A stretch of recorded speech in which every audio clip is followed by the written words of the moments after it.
and welcome to the Fire Emblem, the Sacred Stones live stream, part 2. What question? There was no question! There was a question! Do you believe in magic in a young girl's heart? Oh. Well, that's actually something I can't answer. Why can't you? Because I'm not a young girl. I mean, I don't know how else to put that!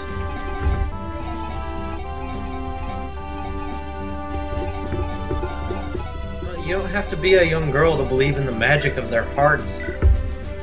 They have magic? But do you believe in it? How can I believe in something if I don't know if it exists? That's not what belief is.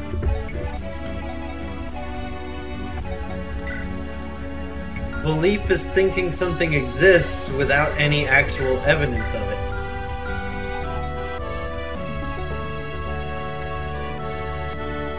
If you knew it exists, then you wouldn't have to believe in it, you would know of it. You gotta believe. So, where are we with the incest twins?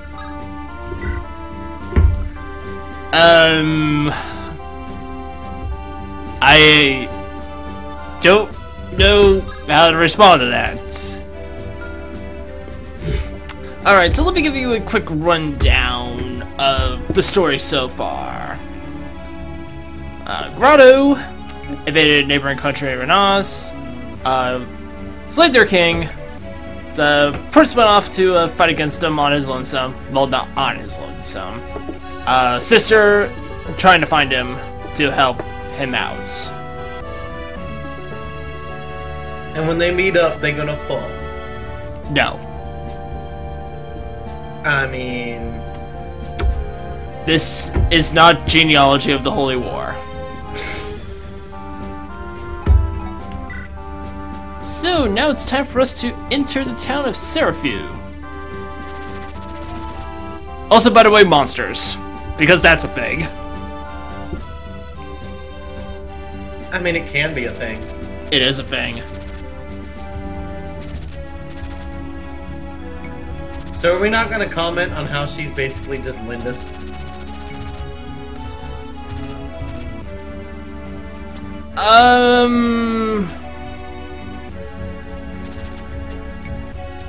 You see, the thing is, I don't remember a lot about Lynn.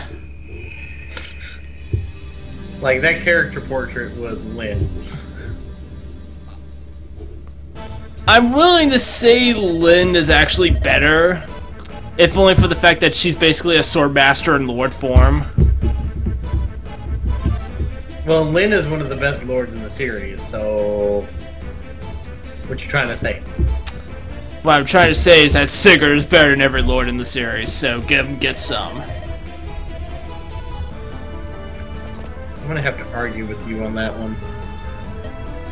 Well, I'd say Sigurd is actually the best starting lord in the entire series, I'd have to say. To be more accurate. Best lord in general is a bit of an overstatement. Understatement? Overstatement, I mean. Lucina is the best lord. No. Cough, cough. That awakening bias I see there. I do have awakening bias. But also Lucina is just a really good unit.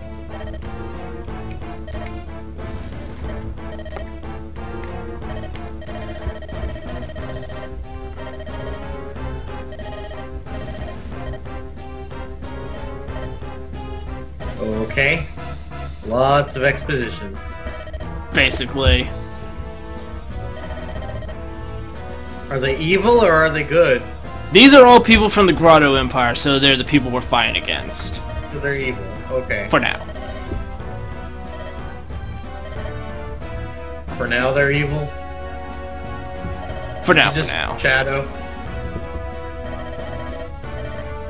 I heard some sort of noise in the background. Oh shit, it's a pretty boy and he's wearing blue armor and he has a little slice on his cheek right there. He's gonna join the party. Wow! You are more accurate than you think you are. Like, I am amazed you were able to tell that from a glance. Dude, it's easy to tell it in Fire Emblem.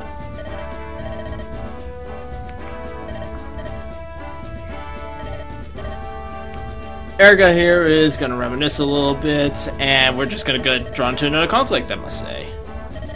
Like, if a character looks fuckable, like, they're gonna What? join the party. Like, what?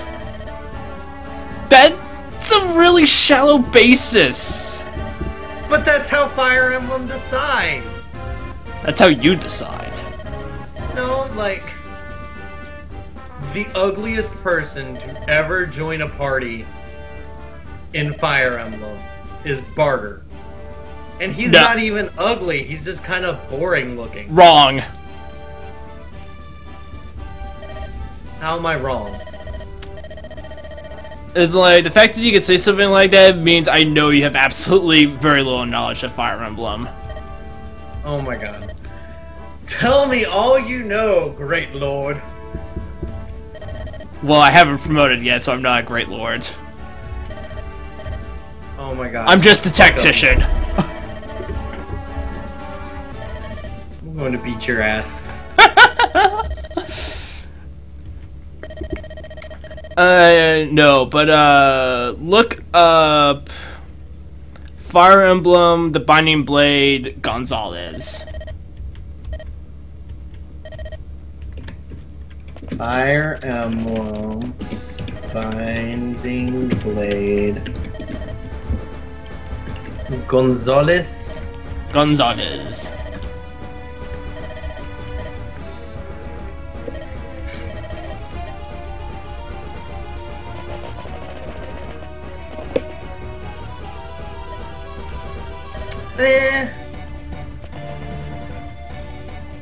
He's also noteworthy for being the only brigand to ever join your army in the entire series. Well, it says here the only playable brigand in the Game Boy Advance Fire Emblem games. Well, it's a very, very unlikely occurrence.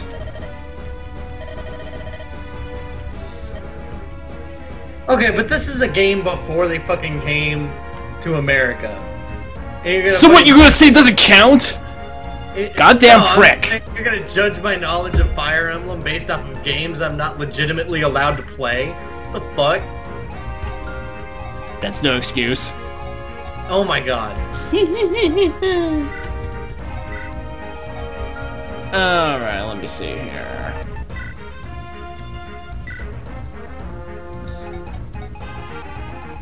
So we got drawn into a conflict because of Miss Cleric here being wanted by Grado. In Thracia 776, Brigand is a playable class taking the form of Marty, a subordinate of Dagdar. Marty. Does that sound like the name of a brigand you would fear? Let me click on him. I was like, Marty the Brigand. Oh, and he is such a pretty boy. Such a pretty boy. Ain't my brigand.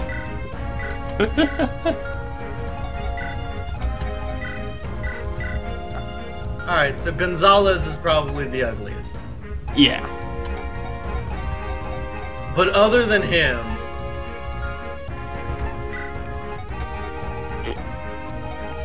like, there's not a lot of ugly playable characters in Fire Emblem. So, hey, welcome back to the Sacred Stones livestream, Kicker VS. I'm sorry, had you not started the stream yet? The stream's been going on for 12 minutes! Then why'd you just say that you fucking started it? I said welcome back! Yeah, you said welcome back. Oh, is this that issue I have where I don't look at the chat? Apparently that's not your only issue. I mean, my That's god! what's happening. I'm bad at looking at the chat. Alright, I got the chat pulled up now. Some co-host. don't think I have the right chat pulled up. Let me, What do you mean some co-host? Without me, you wouldn't have a co-host. I can't refute that. So anyways, usually as far as like healers from Sacred Stones I typically use Natasha. I'm not sure if I will use her for this playthrough though. I haven't decided yet. Just go over my map one more time.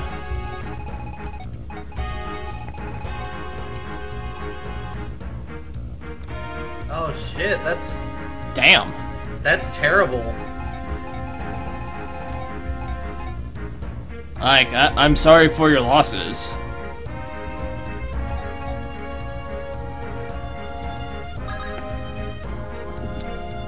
Are your glasses gonna be okay?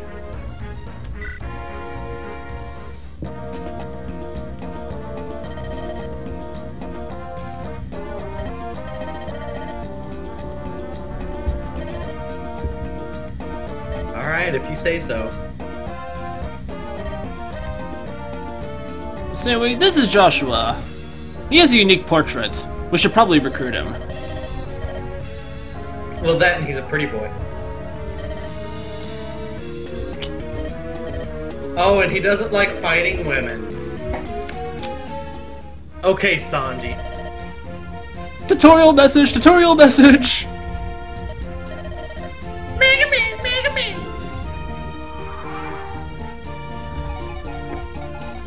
Are you still in the tutorial phase of the game?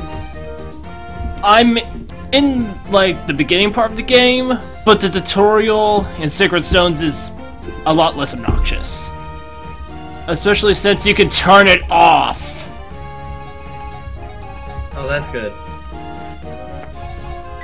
Alright, general goals of this battle, we want to get Numi and loot some levels. Instead of like Blazing Sword, where the tutorial takes up an... God, don't get me started on freaking Fire Emblem 7. Like, you tie up a third of the game to the tutorial. I know.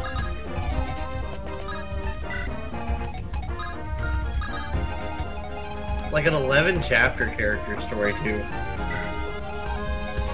For the most interesting character.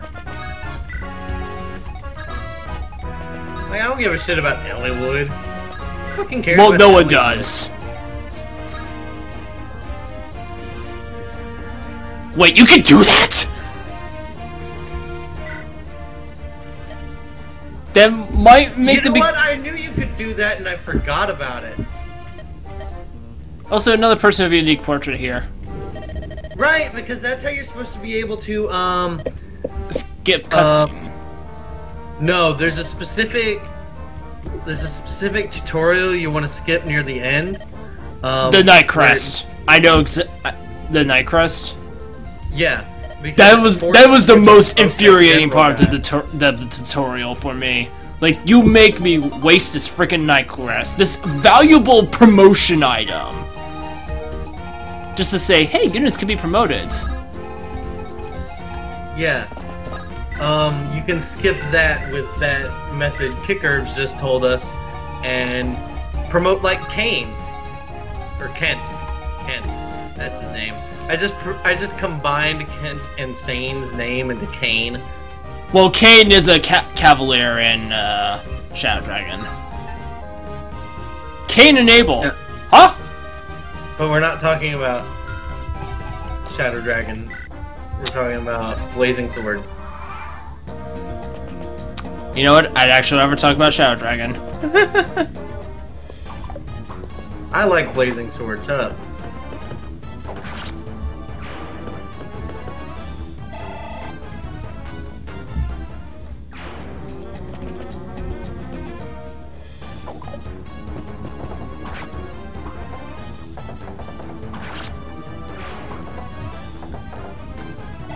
The Friends of Garcia are too fast. France has leveled up. Two points in of the Three Holy Trinity. The Three Holy Trinity. 2 out of 3 points in the Holy Trinity is what I mean to say. What's Fire Emblem 7X? And speaking of brigands, here they are.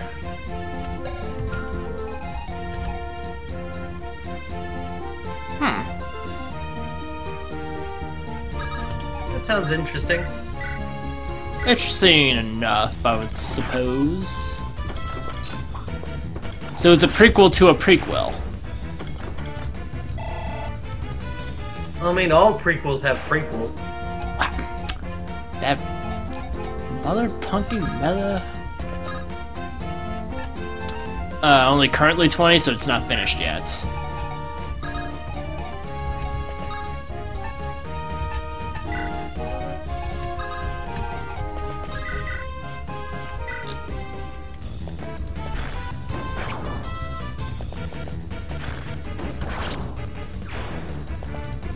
I'm sorry, who the fuck is Lute and why is she trying to be Irk?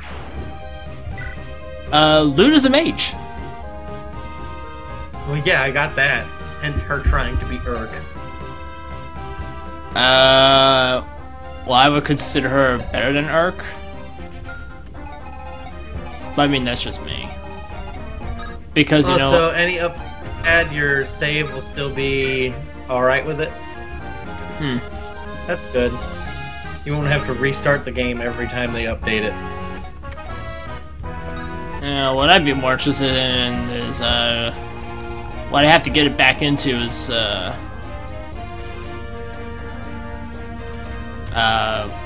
Midnight Sun, which is like a fan hack for this, for, Sacred Stones.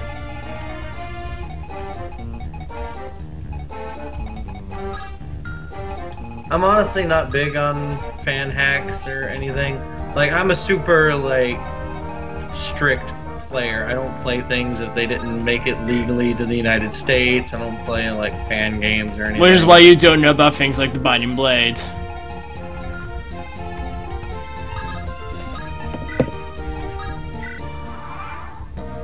Oh, did Midnight Sun get cancelled? That's kind of sad. What's Midnight Sun? It's a fan hack for the Sacred Stones. Oh.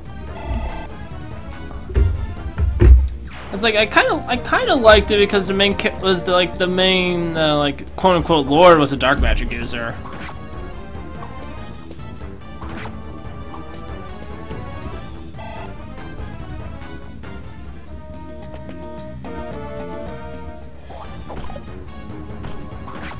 I'm having an issue with this game mostly because the models are just fucking... They're the same ones from Blazing Sword. All three Game Boy Advance Fire Emblems use the same types of models. Oh, nice! Thank you, Demi.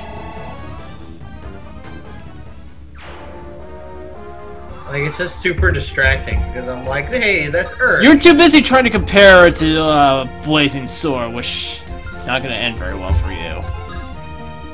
Hey, that's Matthew. No, that's Calm. No, it's Matthew. Where's his dead girlfriend? He doesn't have a dead girlfriend.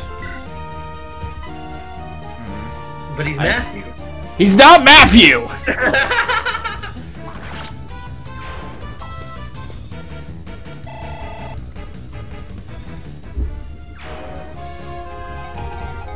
Yeah, well, so much for trying to get to that house.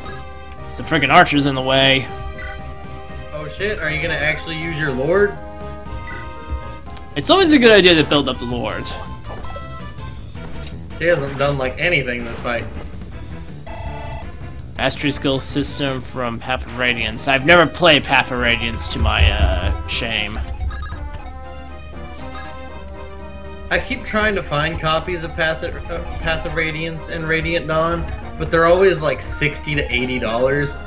Yeah, it's a lot of Fire Emblem, like especially like the earlier Fire Emblems, they tend to be relatively uncommon. Yeah. Like, I'm willing to spend that much money on games, but mostly games on my list of, like, I'm going to play this no matter what. I was hoping for the 30% critical. Alright, Nimi. Fire Emblem hasn't really made it onto that list yet. Only 1 point in the Holy Trinity, but more defense is helpful.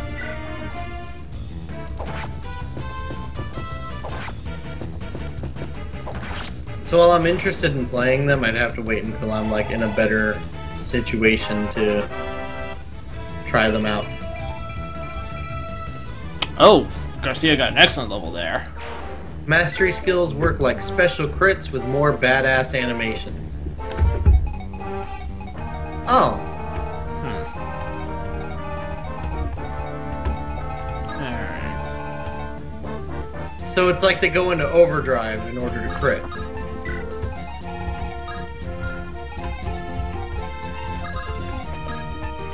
That's cool. I'd be interested in seeing that.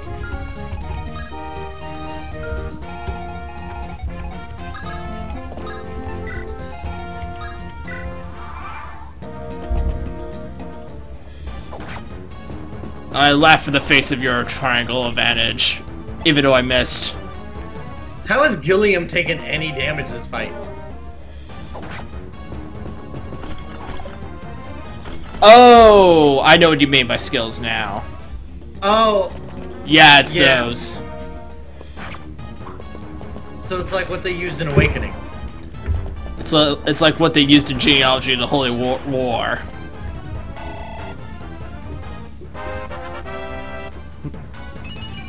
It's like how, Still not a magic increase! Yeah, you can get like soul and it'll heal you whenever you attack. Or Yeah, you can get Luna like ignores there's defenses. Sword Master skill, I think, that lets you attack like 5 times. Yeah, for half Astra. hit.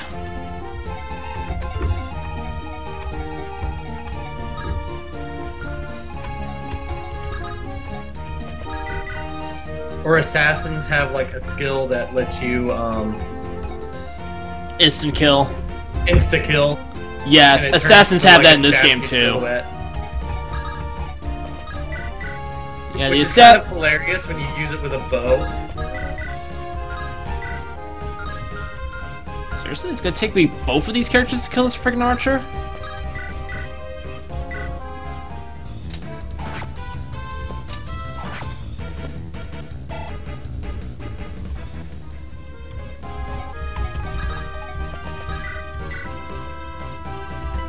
I do feel like sometimes with the skills, like it can become way too much of like, oh, I need to get my character into this class in order to get this skill so they can be better. And then it turns into a whole bunch of grinding to get them into decent fucking levels. Gale Force abuse. Hey, Depth Jar Jar, welcome to the stream. Sorry, did you just say Death Jar Jar? Well, that's the name of that's the guy's name. No, it's Darth Jar Jar. Darth. Like Death, Vader, Darth. Yes. I can't. He's We've established that I can't read. He's implying that Jar Jar is a Sith Lord. Isn't he though? I mean, he might be. I'm not sure. Alright. There's a mercenary up here, which is bad news for Garcia. Soldiers at the beginning of the game have an ability that increases their strength and defense if they didn't move the turn before. Oh hey, that's pretty neat. What chapter are you on?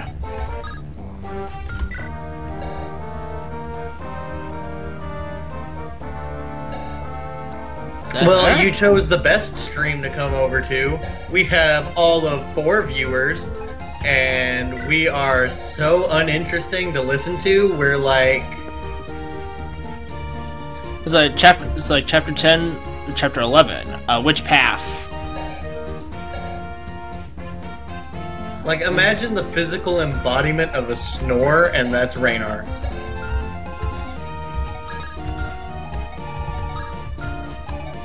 Oh, this is bad. I can't freaking get loot over there.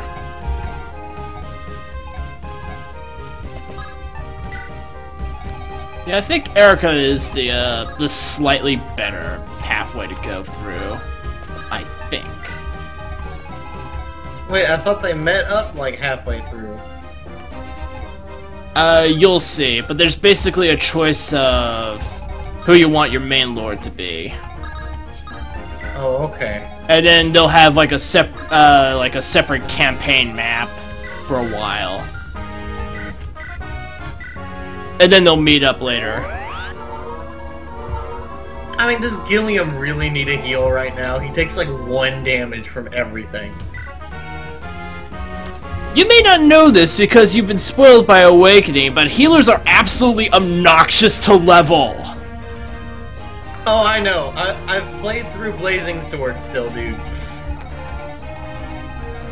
Like, leveling up Sarah is so goddamn frustrating.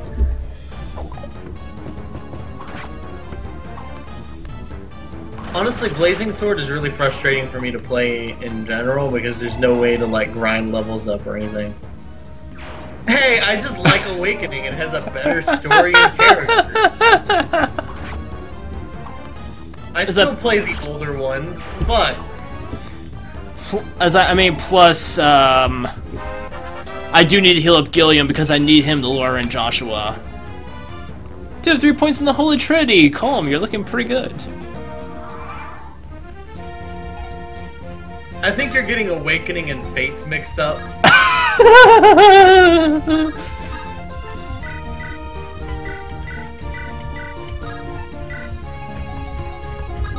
Alright. I actually managed to get to the house before more brigands showed up.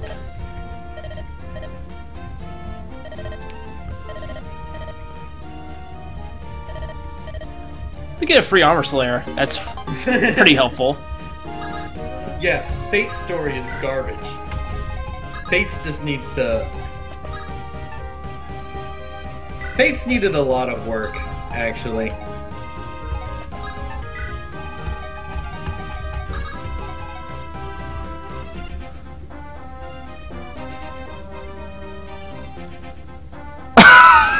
Well, that's one way to make it as useful.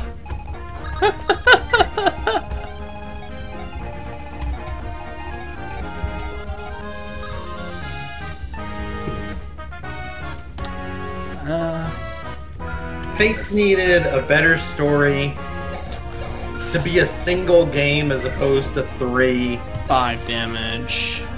More Guaranteed interesting double. characters. To discard the entire children character mechanic in general because they didn't do anything with it. All of them were superfluous. Alright, hope and pray. For Garcia.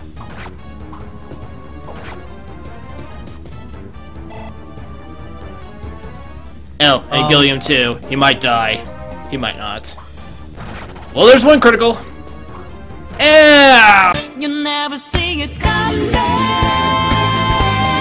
Oh no.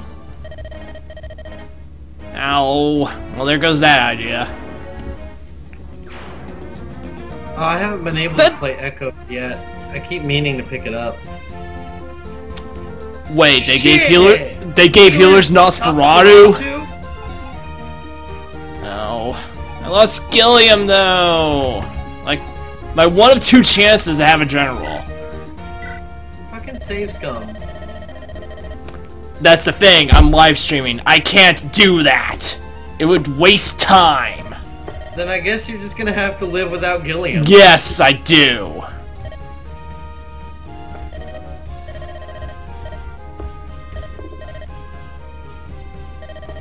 Like, I was hoping the first death would be so early on, but that's some luck. Like, Joshua, even with the killing edge... Oh, Kicker says to go ahead and save scum. He don't give a fuck. Yeah, you... is like... I'm here to talk, not watch things. Yeah, but see, the thing is, I also... He could be showing a blank screen, Raynar, and he'd be like, yeah, that's cool. I really want to, but I already, like, made the decision, like, in the like in the previous stream as well. So Okay. I guess you're just gonna have to live with the death. I really do.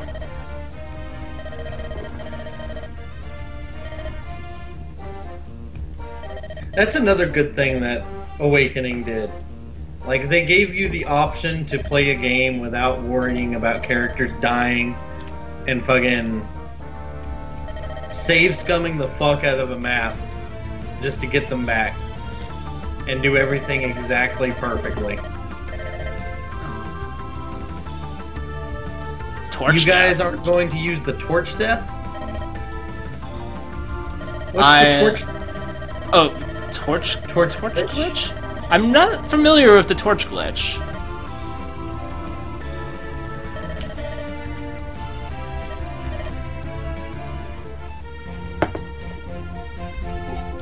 Well, I lost Gilliam, but we have Joshua. Oh yeah, he did start the stream at the beginning of the mission.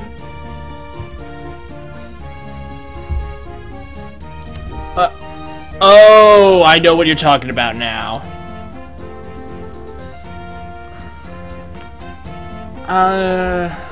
Specifics are Can kind you get of... Gilliam back this way? No. What it is, it's an enemy-controlled glitch. Basically what it means is that, like, I can control the enemy and I can rob them of their weapons. It's like the one way, like, you could teach everyone dark magic.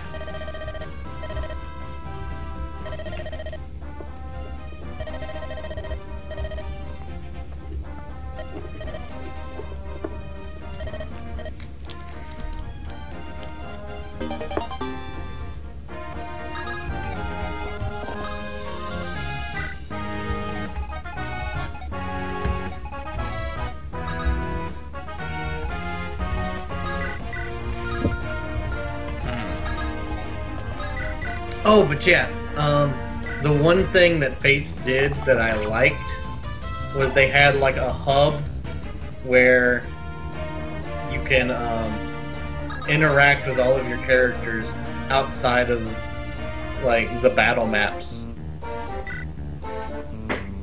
Like you could just walk around and talk to them and do things, and that was interesting and fun.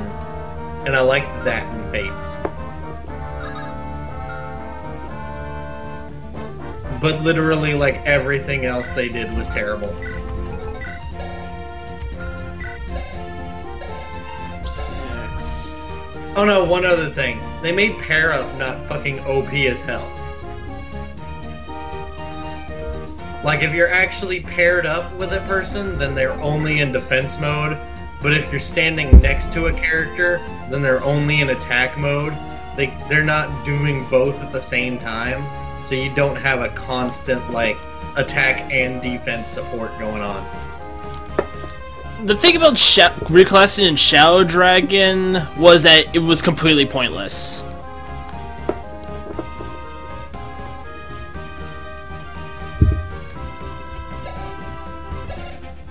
Like, you can reclass... You can reclass someone to be a mage, but if their stat growths weren't built for magic, they would be just absolutely horrid with it. And in Awakening, most of the characters have very limited reclass options. The Avatar can reclass into everything, but most of the others can only reclass into like 3 or 4 different ones.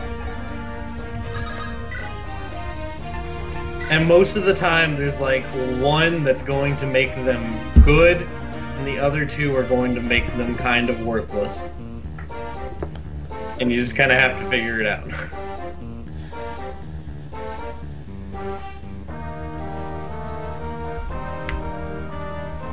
Really? What do you mean, not if they're level 20?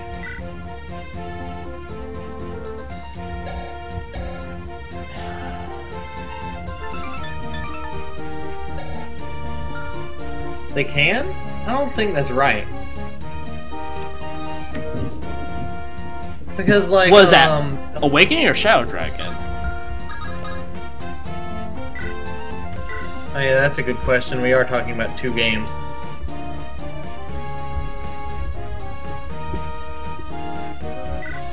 and pray. Damn it! I knew that would happen too.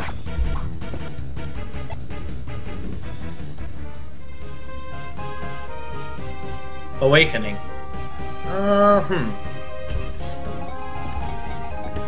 Let me look it up. I'm going to lose Nemi, aren't I?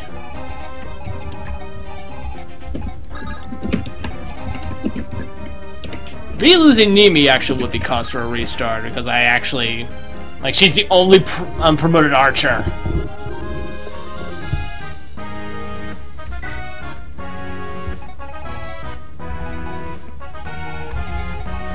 Alright, so...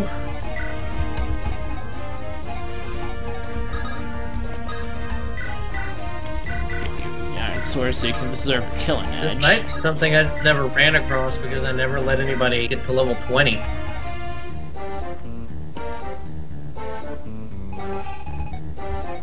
Well, if you never let anyone get to 20, then you're not stat boosting properly. Well, I also don't play super seriously, so... Not that you need to for Awakening. Damn, everybody's just throwing shade at Awakening, what the fuck? Oh! Oh! He didn't get the double! I'm safe! For now. Once a unit is in an advanced class, it can move to any other advanced class in its tree. For example, Prom can be changed to a Cavalier. If he promotes to a Paladin, he can still use another second seal to switch to a Bow Knight.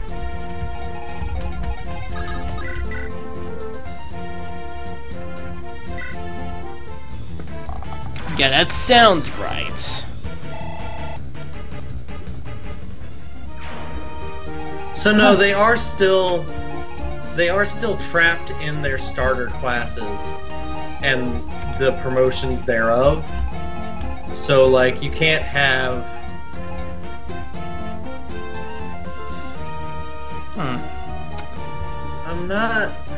I'm looking at it. Like it could be like one of those like hidden details, and not a lot of people know. Oh, there's a brigand over there. It might be, but I'm looking at like the IGN guide to fucking reclassing in Fire Emblem Awakening. Well, there's your first mistake, IGN. Oh my god. Everybody's just hating on everything I do. Yeah, see, Darth agrees with me. You're doing it wrong. Like, even GameFAQs is a step better.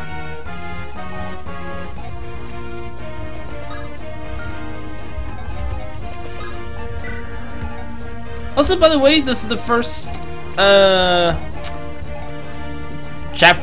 in the game with an arena. So if you ever want to, like, grind experience, that's a thing to do.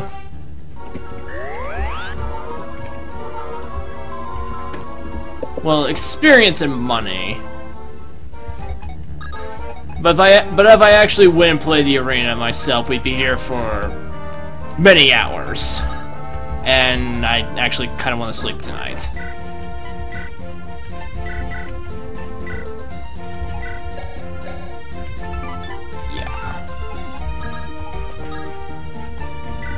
Reclassing at max level gives you the option to reclass into the same class your unit already is.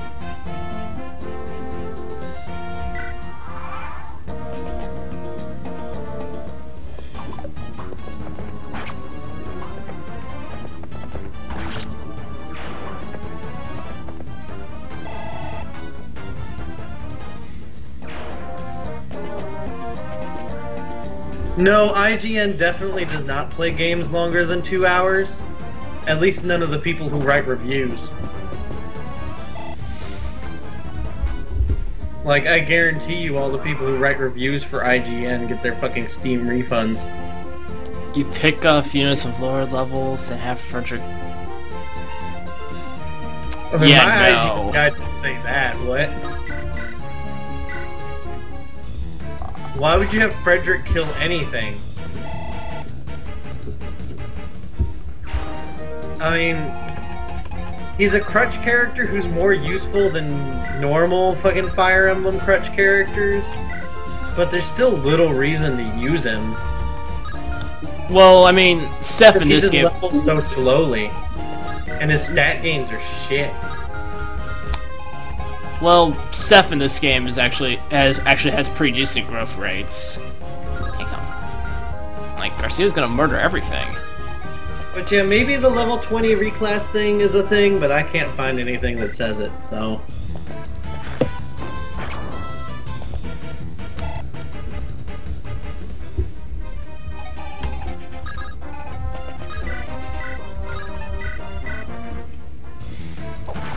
I never let any character get to level 20, I got their second skill and I was like, okay, time for another class. Yeah, that is true, because normally pre-promotes have terrible growth rates. Seth's is actually in, like, the top 5, I think it is? Top 5 total base. Top 5 pre-promotes or top 5 units? Top 5 total base stat growth. Oh. I think that's what it is.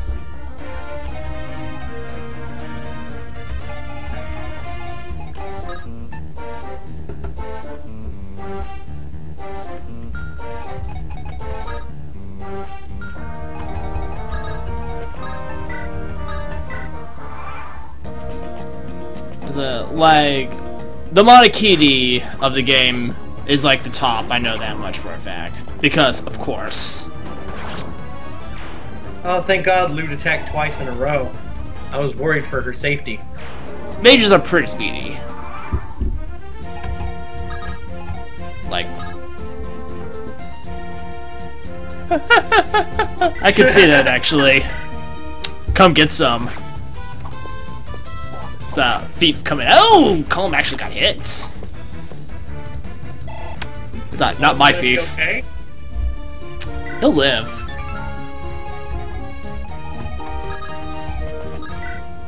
Oh, speaking of torches from earlier, even though this is actually the torch we're thinking about, a lot of unique portraits in this map. I'll be right back. I'm grabbing some milk. Okay then. You've got a torch, which is useful because the next map Eirika is going through is Fog of War, because that's fun.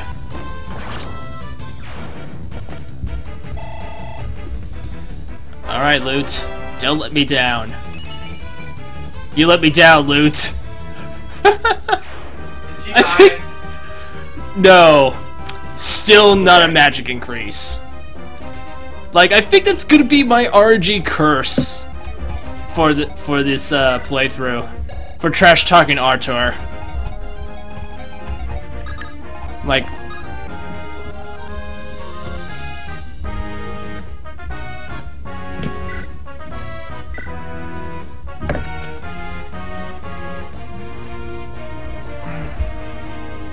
yeah, thinking about that though. Like, because I never really experimented with the Blazing Sword. Regal Sword steals health?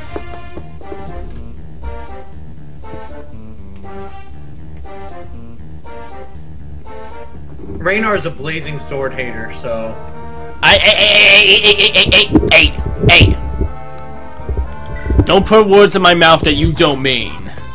But I did mean them.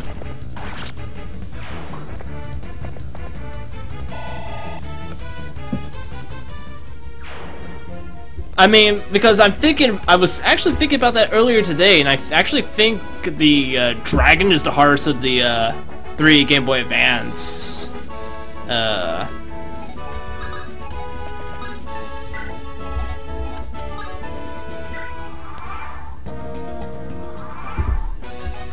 Final bosses. Damn. Really. Alright, out of curiosity, Armor Slayer. Looks good, looks good.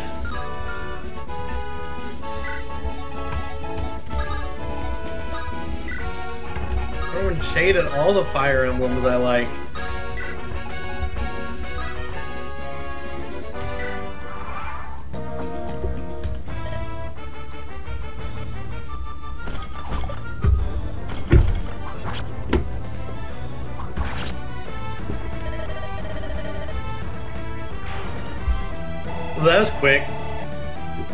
Armor Slayer. Oh yeah. You let me down, Josh. Like one point of skill. That's the least. That's the less important thing you need. Well, I mean, that's what you do for every Fire Emblem boss.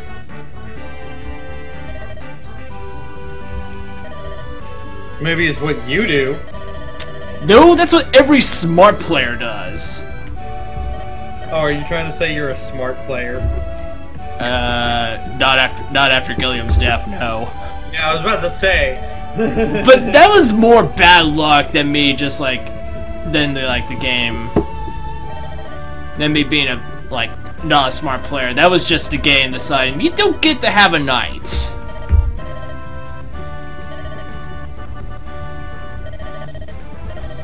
It's a good thing I took his weaponry, though. Although, to be fair, if I had kept the lance on him, the triangle disadvantage would have meant he'd survive. So we're learning about the evil plot that Grado wants to destroy the Sacred Stones. How terrifying. So you mean if you had left that lance... it's only no reset because Raynar is obstinate and he doesn't want to put the stream back. Yeah, this is good. This is a no reset stream.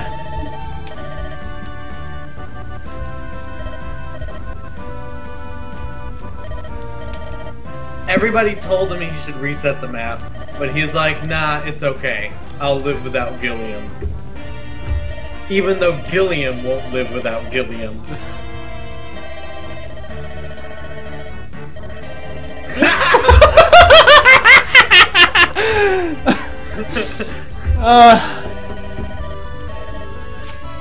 But I mean, the thing is, like, every time I play Fire Emblem, like, whenever something goes wrong, whenever I lose a character, I always reset. So no reset run would actually be something different for me.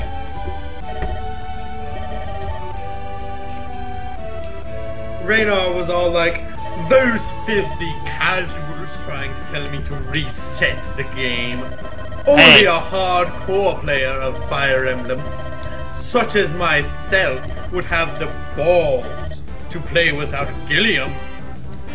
No, if I were a hardcore... I shall do. No, if I were a hardcore player, I'd be doing Lunatic 5-star on freaking Shadow Dragon. Or sorry, what was it, like, hard mode 5-star?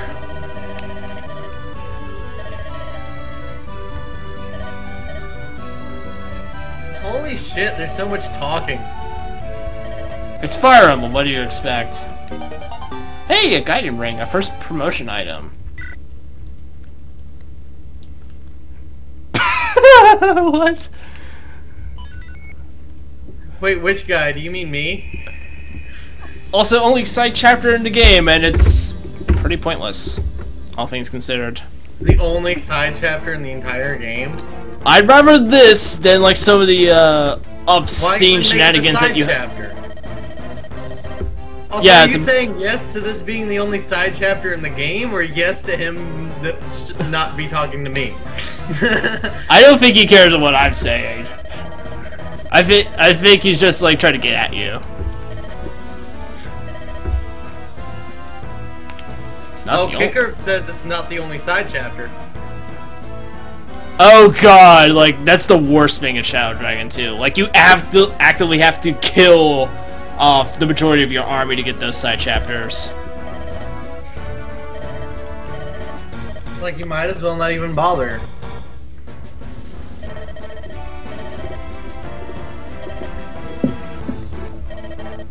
It's like the only side chapter I ever really go for is Shadow Dragon is the last one, because that's really easy to get and still keep everyone alive. But don't you have to kill, like, the most characters to get that one? No, the only requirements for the final side chapter is that you have to either lose or not get the Falchion and have Tiki die. Why would you have Tiki die? What kind of monster are you? Because the thing is, like, the final chapter, it's like, because in order to stand a chance against the final boss, according to the game, you either need the Falchion or a Divine Dragon.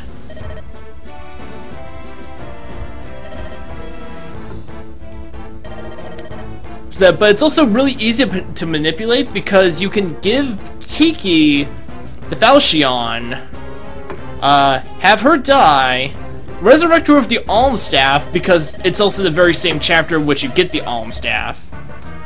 You'll have Tiki, the Falchion will be in your No, you have to resurrect Tiki once you're in the side chapter. Sorry, my mistake.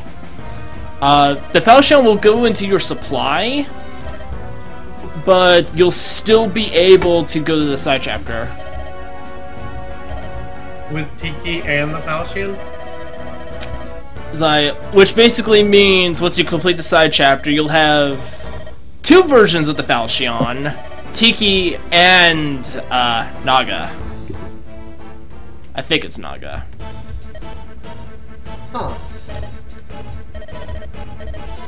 I wasn't aware this game had more than one side chapter, though. Never encountered them. Not that I ever actually really bothered to look for them. I thought this was your favorite Fire Emblem. It's the Fire Emblem I have the most experience with. And you only found one side chapter? Well, this side chapter is also mandatory, too. It's not a fucking side chapter. What? A mandatory side chapter? That's not a thing. It's totally a thing. No! Yes. It's either mandatory or a side chapter. It's a mandatory side plot. Oh my god. No.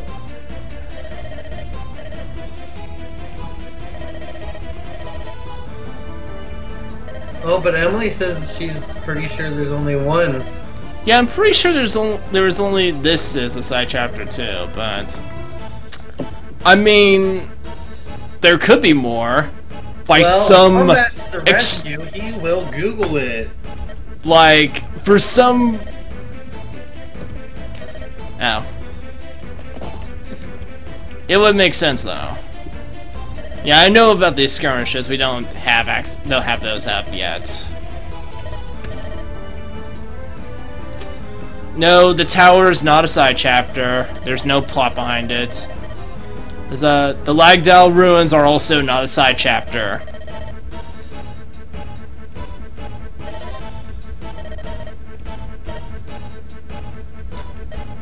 Yeah, there's no side chapters except for 5X. It goes Chapter 1, Chapter 2, Chapter 3, Chapter 4, Chapter 5, Chapter 5X, Chapter 6, Chapter 7, Chapter 8. And then the pathway split. And then the game splits into two different routes. Eirika's route with 14 chapters, and then Ephraim's route with 14 chapters.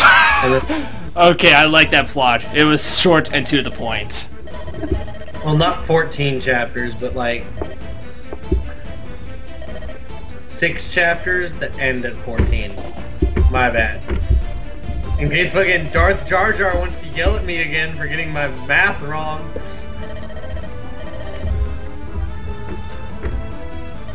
And then at chapter 15, the two paths converge. And then you get chapter 15, 16, 17, 18, 19, 20, and 21. With no exits.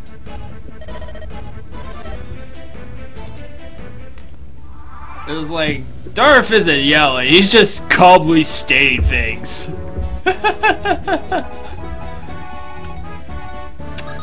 So anyway, we have Ephraim and his merry little band of people. First things first, steal all of Orson's stuff. So basically what's happening here is you're hopping between characters? No, this is just a, damn it, 4-day you missed. This is just basically like a glimpse into what, like, Ephraim is doing? yeah. Oh, okay. It's more or less a pretty easy chapter. using a whole bunch of characters that you're not actually using. Well, Kyle, Ephraim, and Forde you can use later on. It's like Orson, though, you can completely ignore. Why? What's wrong with Orson? Because we're only going to be using him for this side chapter, just to leave it at that.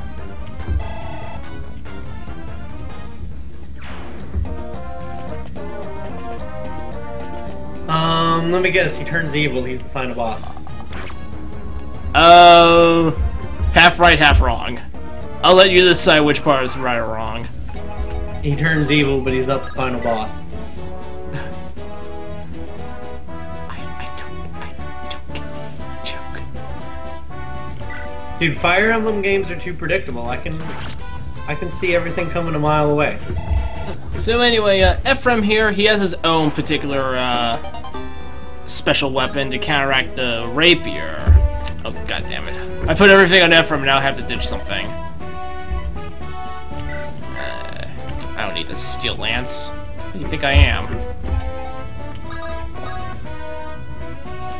Predictable. Also, thanks for joining I mean, they really are. Thanks for joining on the live stream, Emily, and Bloody High Claw.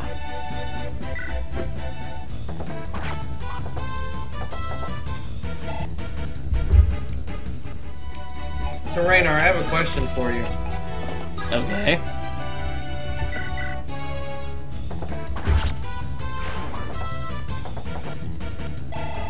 So, what are your thoughts on that?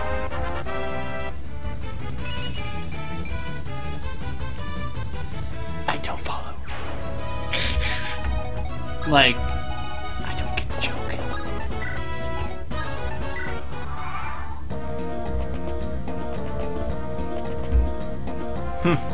Don't spoil that for him, though.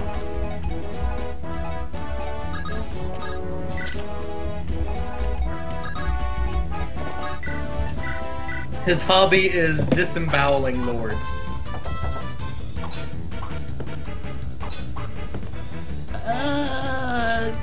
No? Oh, we're talking about Orson Welles' hobby.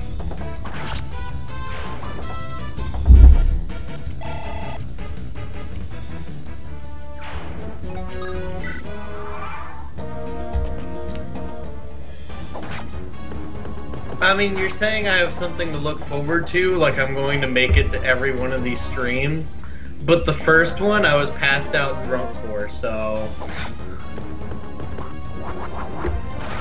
Critical hit.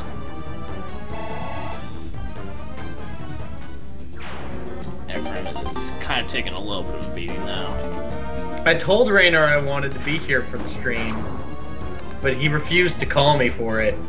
So I'm not waking you up just for one single stream.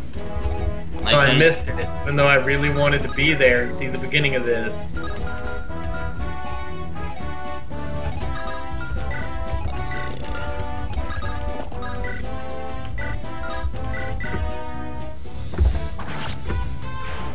Does Ephraim not have a healer with him?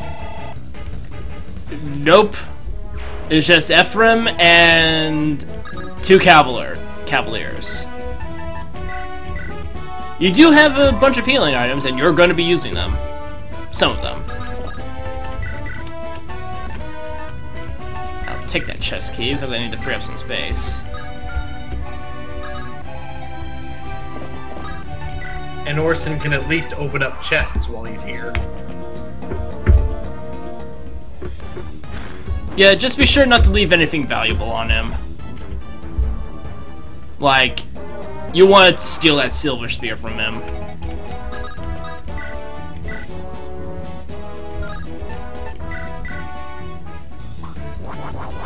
Another critical hit. Ephraim is on the roll here. Does Ephraim have to fucking spin it around like that every time? It's a critical hit animation. Seems like a waste of energy. Who are you, the judge's life choices? Anyway, as far as the two lords go, Ephraim is the more strength-based one.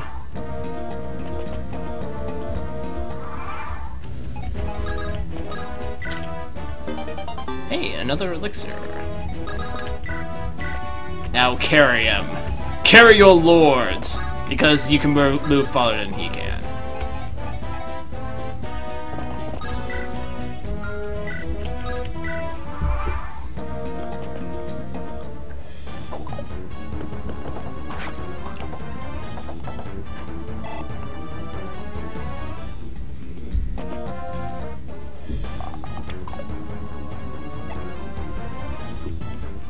Man, Kyle's got agility for days. Ephraim likes his protein powder while lifting weights to show people he doesn't like men.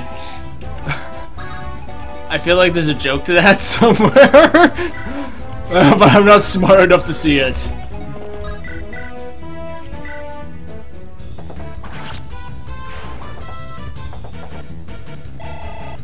When Ephraim makes his protein shakes, he adds more protein.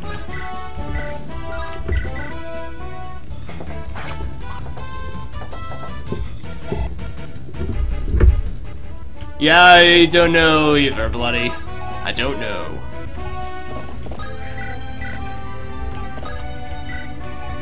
Basically, Ephraim is a man's man who is super secure in his masculinity. Oh, a rune sword, nice.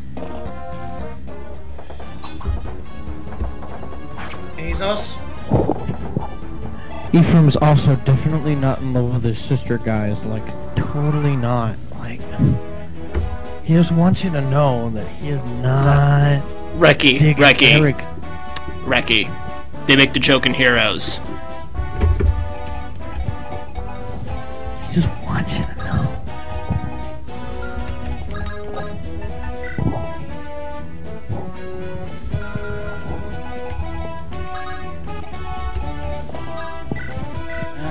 Let me see. Wait, they do make the joke in Heroes?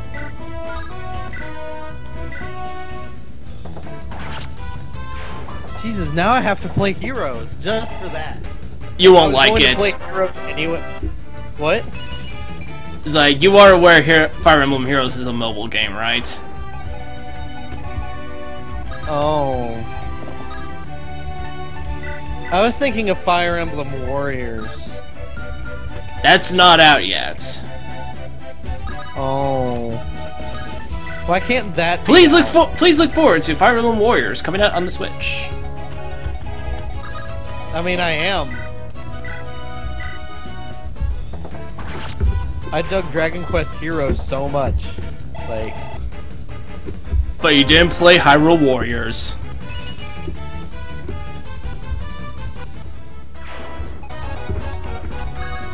I only haven't played Hyrule Warriors yet because there are other games on my list to get. What was trying to play Heroes like, Emily? Like, Heroes is basically like Fire Emblem Light.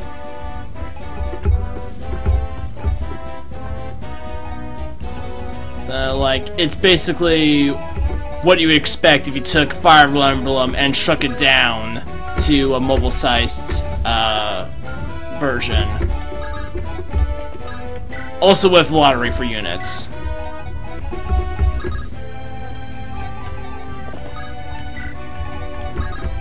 There's Oh yeah, boring maps are a serious issue for Fire Emblem.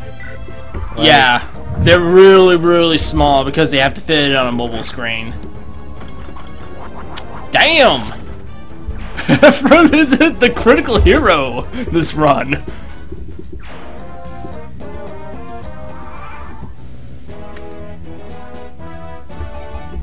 And Kickherbs, I'm not used to owning Nintendo consoles either.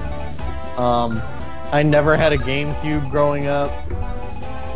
I didn't get a Wii until last year. I'm going to pick up a Switch this year, but that'll be my first like home console Nintendo console. Why a waifu gambling game? Because why not a waifu gambling game?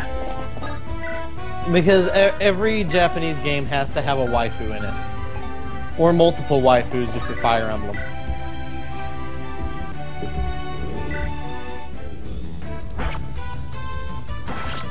Fire Emblem has become waifu simulator at this point. Ever since Awakening. Rest in pieces. Yeah, that is one bad thing that came out of Awakening. Like, hashtag not my Fire Emblem.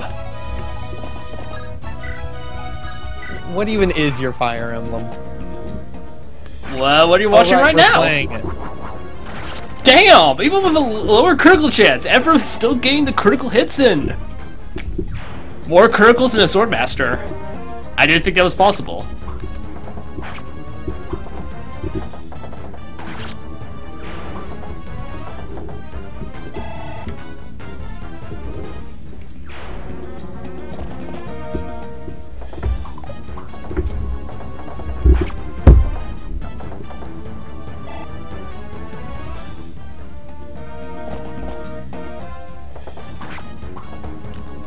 Ow, 2 damage.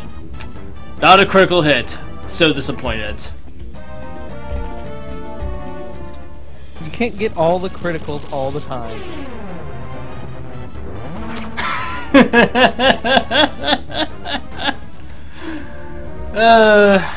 Small favors, right?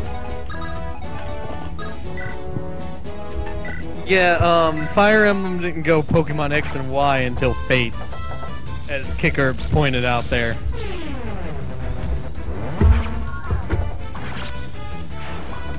Yeah, that was mainly what killed any interest I could have had into Fates. So, wait, what? Or wife was it? I mean, you Superman can 64? ignore it What? entirely. It's just the fact that it's there. It's like kind of awkward.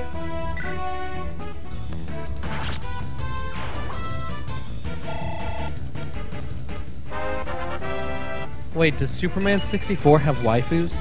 I think he's making a joke. Maybe we should play Superman 64 for the waifus. I pass.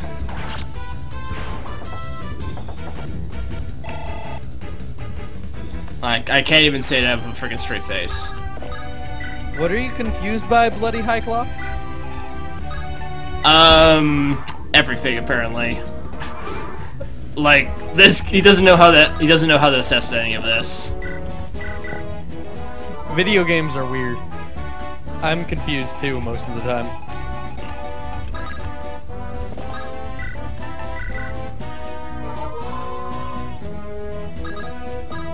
Oh, I forgot to equip the javelin. No. Good job, you fucked up. Nope, nope. Didn't take any damage. Still good. Fire Emblem. I mean, the fact that they haven't made a Fire Emblem visual novel yet surprises me. Like, it's a perfect game for visual novelization. Better or worse than the original idea of Awakening, which was supposed to take place on Mars for some reason. Better idea than that. You don't want Space Emblem? No, I'm good without Space Emblem. Some games belong in the fantasy genre. You don't want the darker and grittier Legend of Zelda in space? Like, if you want to play Space Emblem, just go play XCOM. Boom.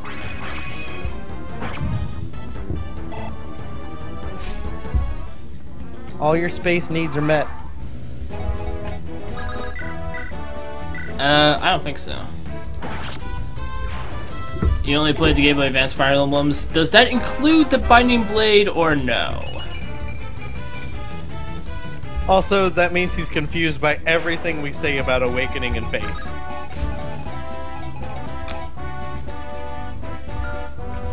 So that answers that question. He has played Binding Blade.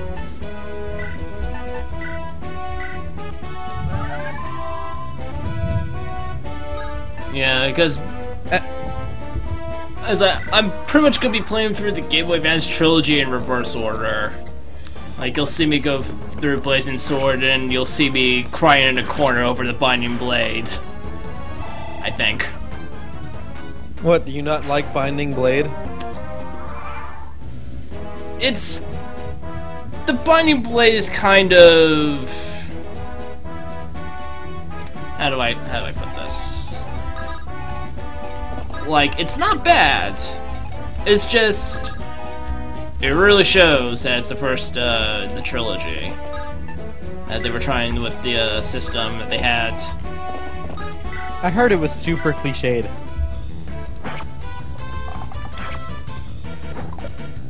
You've got the pretty averagely low, stack rows for most of your characters. For one. Enemy reinforcements come in before the enemy phase. So they get to move. Oh, that's bullshit. Typically Shade Fire of Awakening! Oh my god, yes, I get it, you don't like Awakening. And yes, there are cliches in Awakening. But... I don't really have a defense for that, it's cliched. Yeah. It's a fun kind of cliched. Like a Tales game.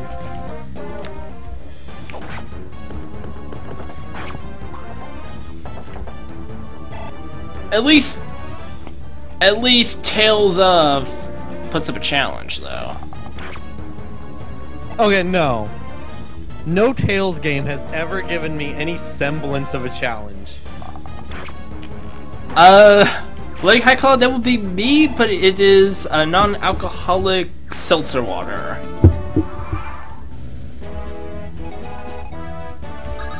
It's just lemon Raynar flavored. don't drink often.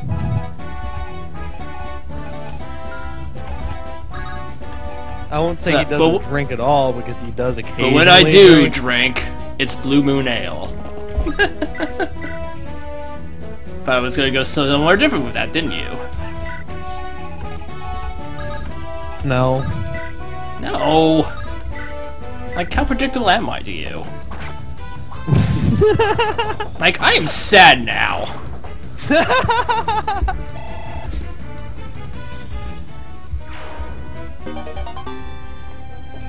Oh, it got another elixir. Because I needed more of those. Actually, elixirs are pretty decent. Unlike vulneraries, which stop being useful as soon as you get your first healer.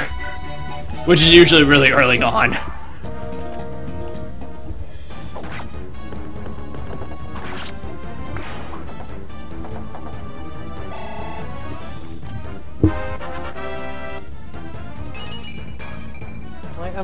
Now you got me thinking, like, has any Tales game ever given me a challenge at any point?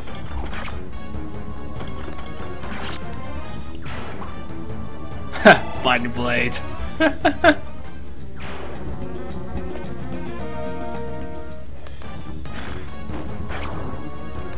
Like, there were points in in Tales of the Abyss where I fought an optional boss earlier than you're supposed to. Is that the one where you're crossing the swamp? No. No. I'm more talking about the one that shows up in the manor that you go into, where Luke was redacted. I don't know why I'm bothering to hide spoilers for like a 15-year-old game, but... Yeah, because if you do that, then I'm not gonna know what you're talking about. I don't remember a lot of Abyss. Okay, when Luke was 11 years old, he was kidnapped and taken to the manor and cloned. Alright. And in that manor, there's an optional boss that shows up after you fight Arietta. Yeah, Morgan. That is a joke. I I like Morgan.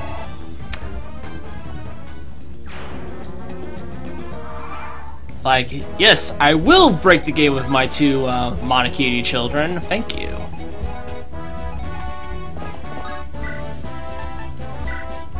Jeez.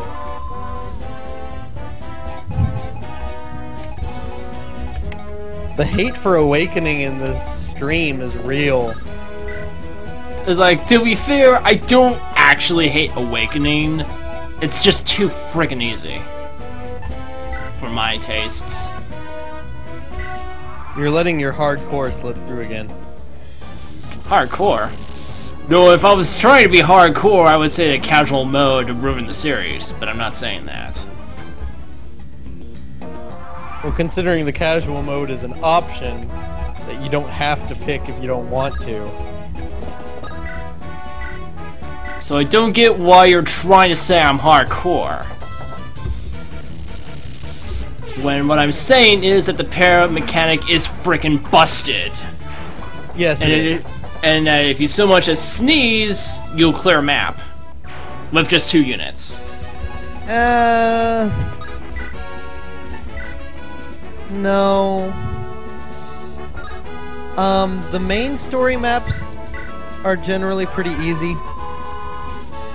Casual mode did save the series. Fire Emblem was going to die, and then they released Awakening, and now the game is huge again. But at what cost? At what cost? You still get your anime strategy, so Anime strategy. I mean that's what this is. What is anime this? I don't characters even. on a strategy map. Oh. Oh That's my. gross. How about no? That goes beyond, wait.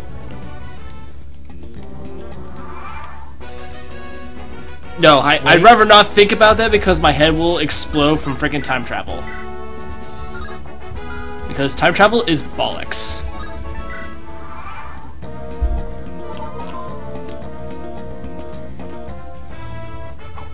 But I mean, that kind of goes a little... Thanks, Ephraim. You got the critical when I didn't need it.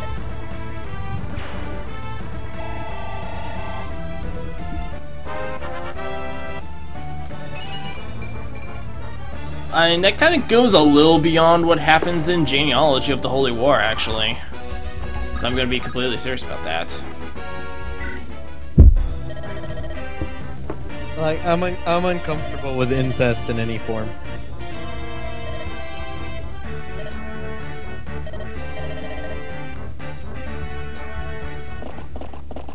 Time travel is impossible to get right. Nobody ever does it well. I think, like, the closest game that got close to doing it right was Chrono Trigger. But even then, it was the story, not the time travel, that was done well. Oh, you The want time travel? You want time travel travel that's still makes done no well? You want time travel that's done well? Well, my friend, then look no further than Shadow of Destiny. Oh God, Yes. no! I'm not further being than serious Kingdom about Hearts. that.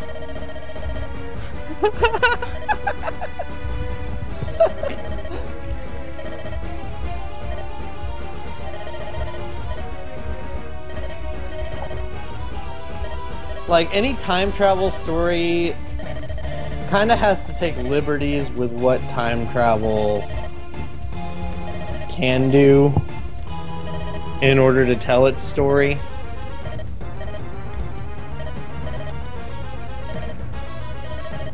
Surrender? I don't know the meaning of the words. And it doesn't help that there's like several different theories on time travel, which is itself a theory and not a thing that actually exists yet. Yet, he says.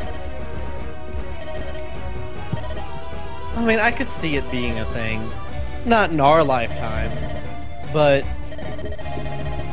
in the far, far future. Once we master the theories behind quantum physics and black holes, then we might have time travel.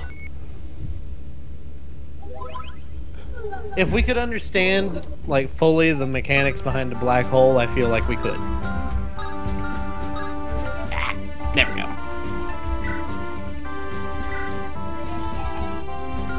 Oh right, I gave your iron sword to Joshua. Alright. But it's like, in your time travel, when you time travel, are you going to an alternate reality where things are different because you changed it? Or are you actively changing your current reality and then going back to a version of it that's been changed?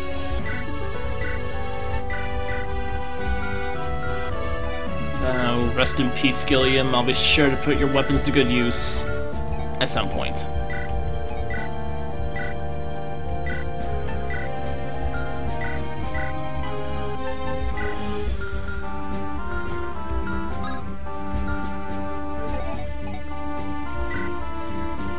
Alright, the Atlas Plains.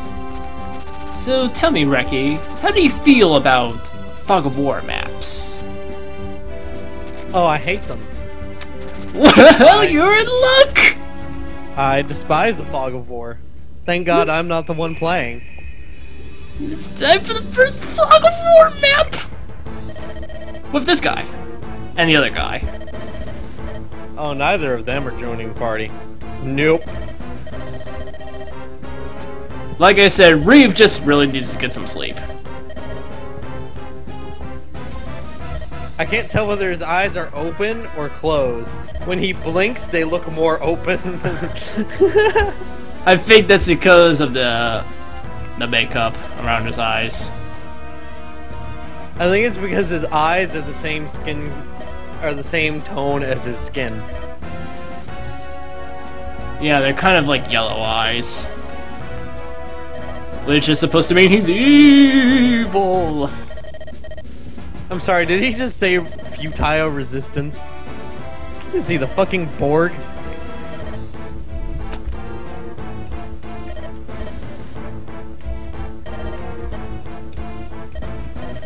Actually, that'd be interesting. Fire Emblem game where they fight the Borg. See, if we had the game on, they had the Fire Emblem game on Mars, we could have had that. Yeah, but again, XCOM. That's not a valid excuse. Whoa! Teleportation, yeah! I mean, I'm sure there are other strategy games that take place in space. I'm just not a big strategy game player, so I can't name them. And that's why I'm here.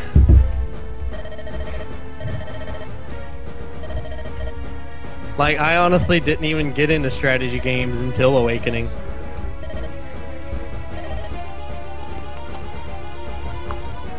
Awakening made me see the fun in them. And then I went back and played some of the older, less fun ones. And that's what left you crying in the corner.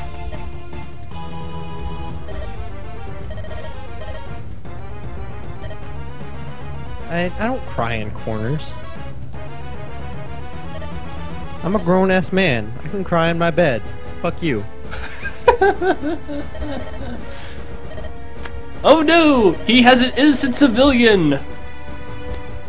We cannot possibly hope to defeat him now. Oh, she's gonna join the party. What, the girl? No! She's just an ordinary civilian. Doesn't even have any combat stats.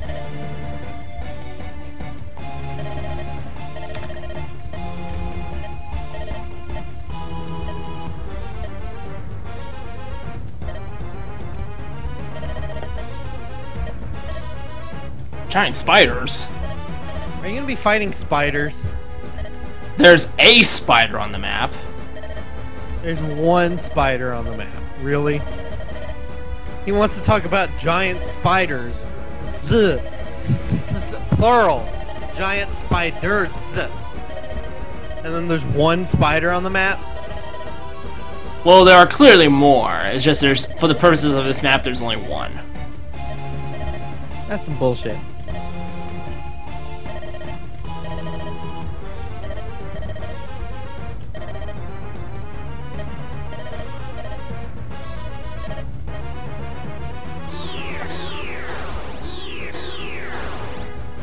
Oh, there you are.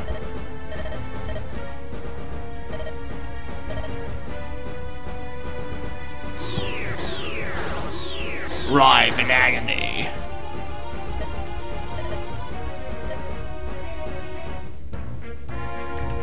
Are we gonna get eaten? Yes. They might. You are going to get brutally mauled. The spider starts off around here. There is a pseudo time limit to this map.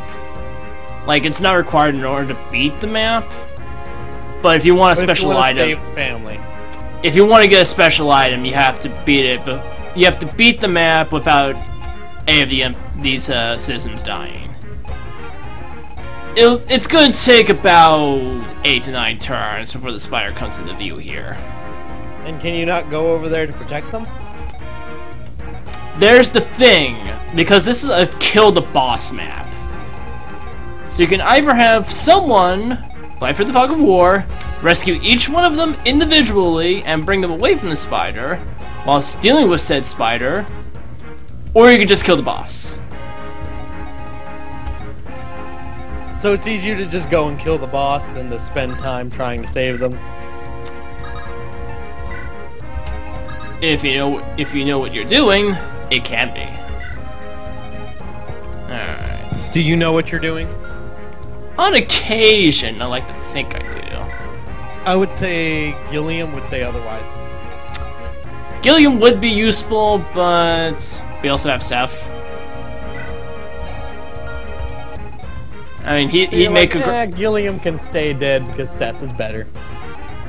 well, Seth would make a great substitute. A fully leveled Gilliam would be better if luck was on my side.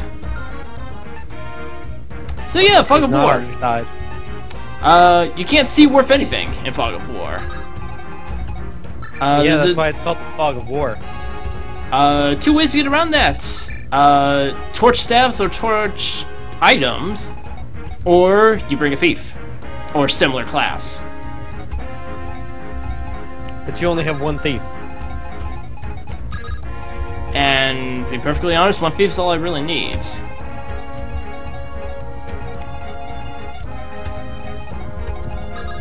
Let's see. I do want Franz to go up here because he can deal with the Cavalier's outcome from here pretty handily. And everyone else can go here to deal with the main force. I want Vanessa to go down here so she can grab the item. And that's really about it. Does all the trouble I had playing the Game Boy Advance version of Tales of Phantasia count as that being a difficult game? Difficulty in the sense of dealing with outdated mechanics as opposed to actual legitimate difficulty, that's a really big toss-up. Because, like, it's less, like, legitimate difficulty and more just it being a shitty game. Outdated, I would say. No, it's pretty shit.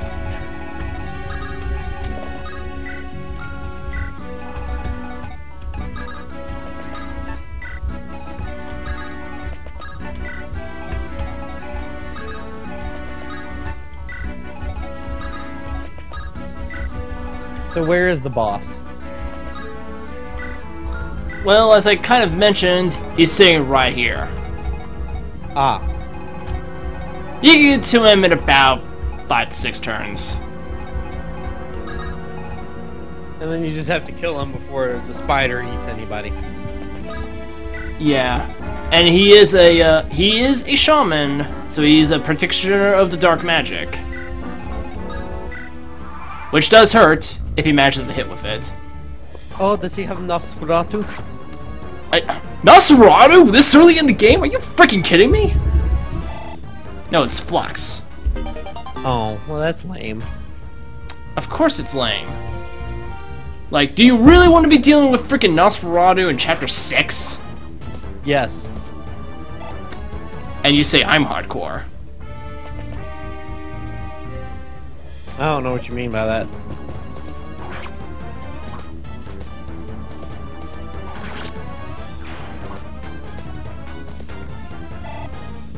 So Seth is supposedly a good pre-promote, correct? Yeah, he's got really good total base stack growth. I kind of wish he would stop taking all the kills, but such as it is. Like, So are you going for any particular supports in this playthrough? not particularly.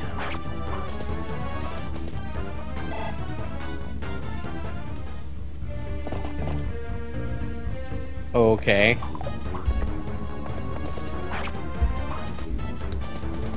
Like, I could take or leave supports in this game, really. The bonuses are handy, but... Do you not like the characters that much? No, I like the characters well enough. It's just supports are something I typically tend to forget about. So, hey me, you need a level.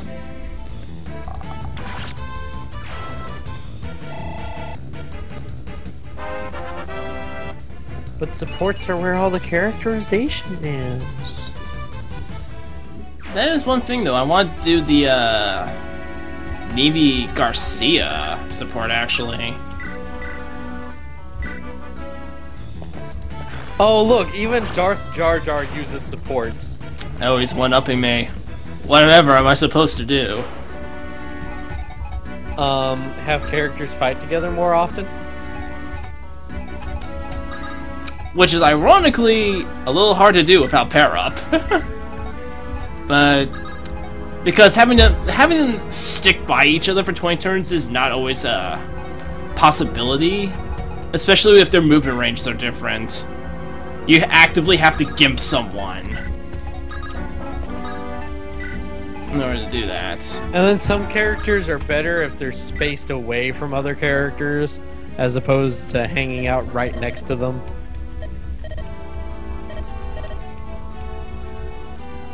I like that. It's like, the spiders might still be able to eat you, but at least they won't poison you.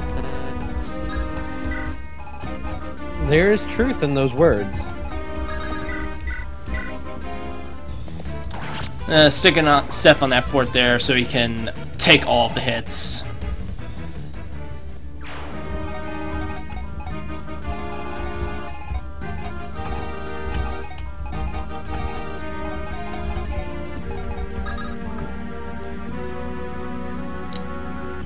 That's 5 spaces, actually. So I guess if you want to be among the hardcore of the hardcore, you better get going on those supports, Raynar.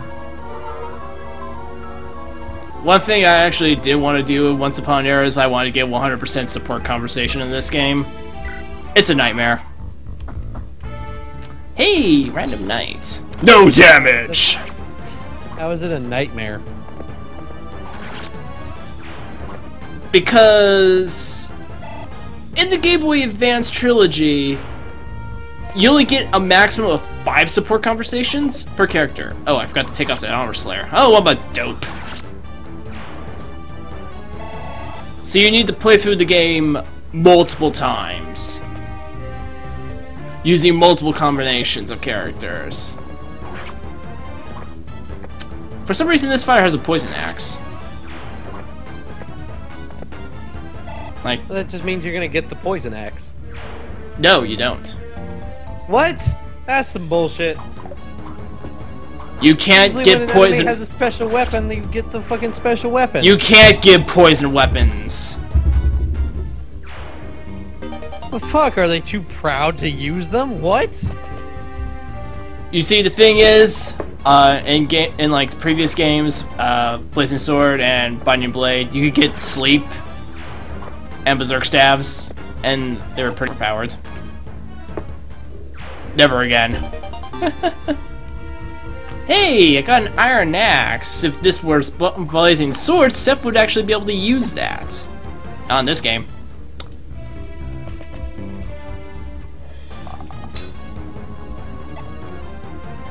If this were Blazing Sword, you would also not be using your crutch character to fight all of the enemies. Because Marcus is kind of got bad stack probes.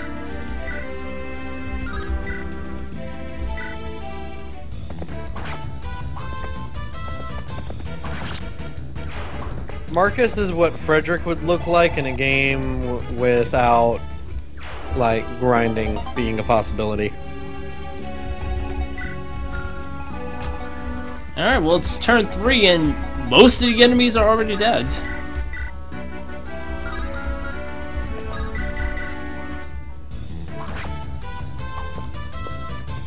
Hey, maybe Colm will critical. Nope.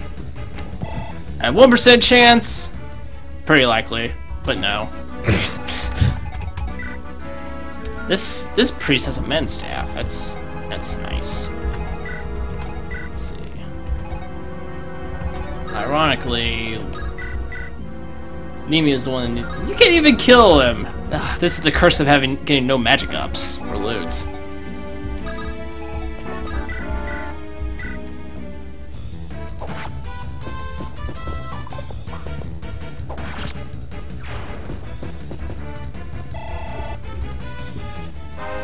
Yeah, for being Fog of War, this map is actually kind of boring. Wow, that was a shitty level. That really was. Like, compared to all of, like, the really good levels Garcia was getting, that was pretty lame. Holy fuck. But then again, like, I think Garcia has something like a 80% health growth stat. Morgan would be disappointed in that level up.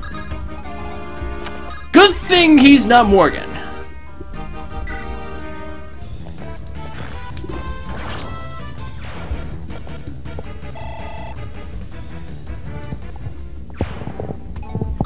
You guys were shitting on Morgan earlier, and like, male Morgan is one of my favorite characters from Awakening. I never said that. I never said anything negative about Morgan. I just said I would rather break the game with my 2 Monokini children. Uh-huh.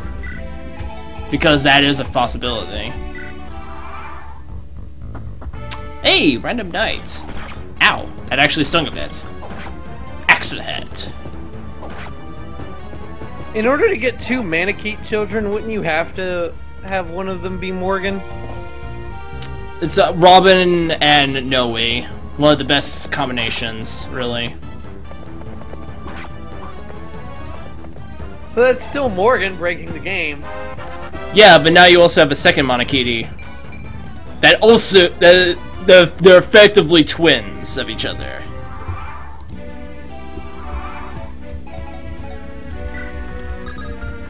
And it is glorious.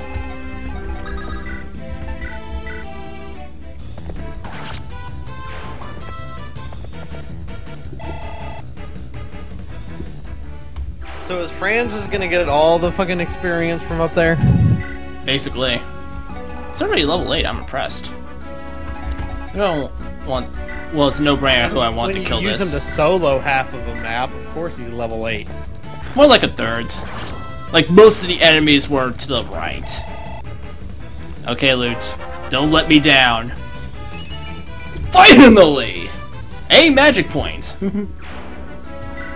That's 5 levels at a 65% growth rate for magic. Her speed and luck are both better than... Her speed, luck, and skill are all better than her magic. It's like, just to remind folks, 5 levels, first magic point. And I feel Luke, like you moved Colm a little too close there. he'll live. I say he'll live, but I mean, like, if it takes an unlucky critical, well, that would kill anyone. I would move Eirika over there as well. Well, we're gonna move everyone over there eventually. Well, yeah, but I mean, Eirika can get over there within their range this turn. So can Joshua.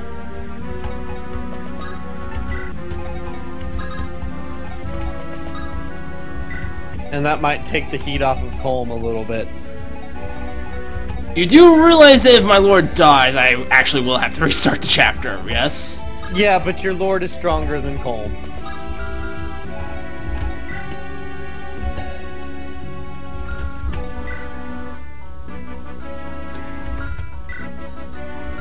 He's got higher speed though. He's got a higher speed and 1 more point in strength. Ooh. 1 point is all he needs. Also, why the fuck does the thief have higher strength than the lord? That's kind of sad. Because Eirika's more the speed fighter.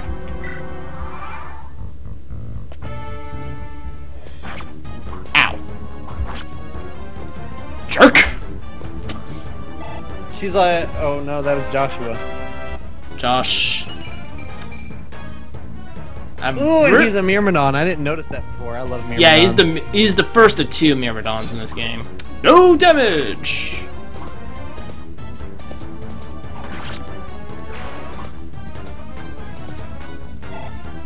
Yeah, there's a second Myrmidon that we can get later in the game. No critical hit chance. I am infused. I started to like Myrmidons with Lonku, but then I played Blazing Sword and I found Guy, and Guy is amazing. Guy is pretty good. Since a lot of the Myrmidons tend to be like enemies, like if you play in hard mode, they become really beastly.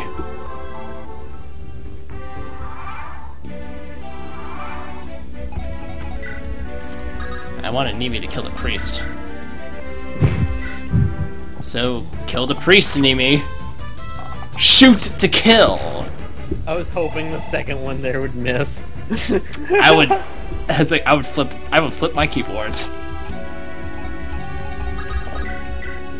You mean the keyboard you have bolted down so you don't lose it? Bolted down? No, I can pick it up just fine. It is a USB keyboard though, so flipping it is probably not the best idea. You know, all keyboards are USB. Okay. You gonna keep getting semantic on me? Or you're actually gonna take what I mean at face value? Well, I'm just saying, like, I can't think of any keyboards that don't plug into the USB port in your computer.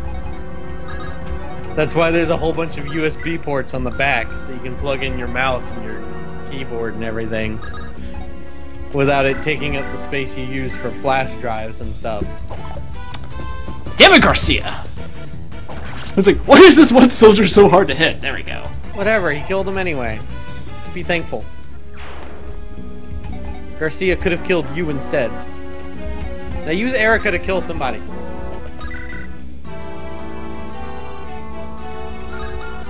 I'll use you to soften him up. And then the 1% critical chance becomes real. Or Colm could have criticaled. That's why I said. Oh, I thought you were talking about the mage. There we go.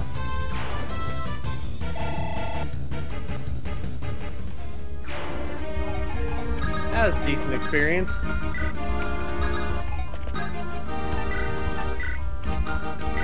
Just as a check.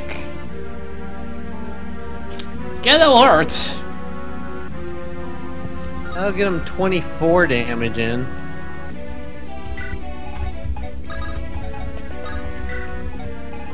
You can't critical me though, so that's the upside. Yeah, it's Vanessa and Franz that haven't done anything yet. Not that I really need them to do anything. Like, Vanessa hasn't done much of anything since I got her. Because I don't really plan on using her. Not a Pegasus Knight person? No, I love flyers. It's just I don't use Vanessa.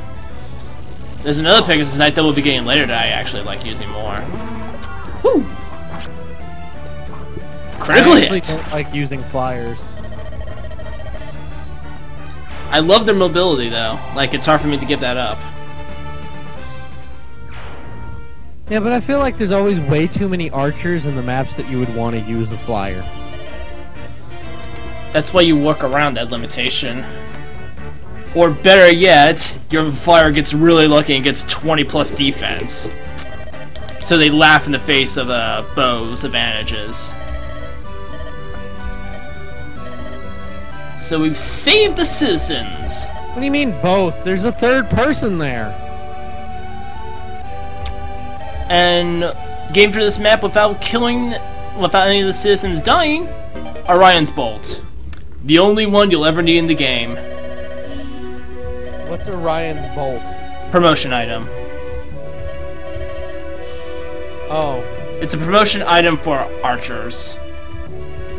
For archers? Archers and, in previous games of the series, nomads. Well, So previous... promote Nimi? Nimi's the only archer I can promote. The other archer you get in this game is already pre-promoted.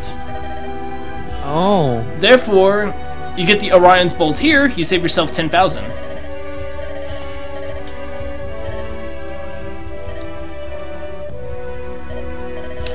It's a fake Sacred Stone! So apparently the real one's beneath the castle, locked up by magic.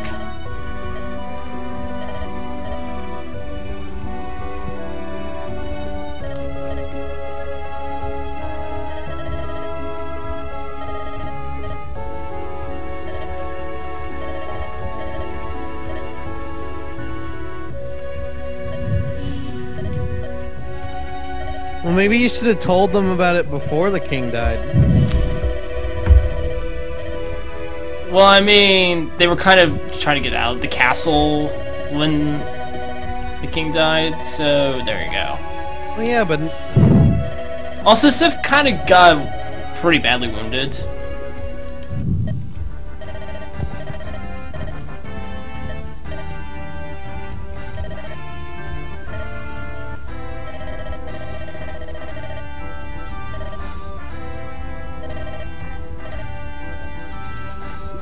Must we take his words to be true, though? I mean, he could have been just trying to bait us. Well, they must take them as true on the off chance that he was actually telling the truth. Yeah, but it's also Ephraim we're talking about here, so... Anybody can get captured, given enough people.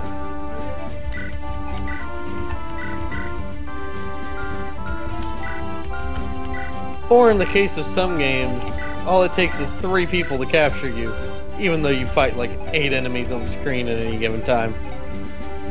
I feel like I'm gonna need another fire spell. Just in case. Yeah, but do we really count? Do we really want to count Mary Sue's? Oh hey, I forgot this shop had torch staffs too. Could use that for some free experience for Natasha, but it's fine. Also, sick burn on Fates.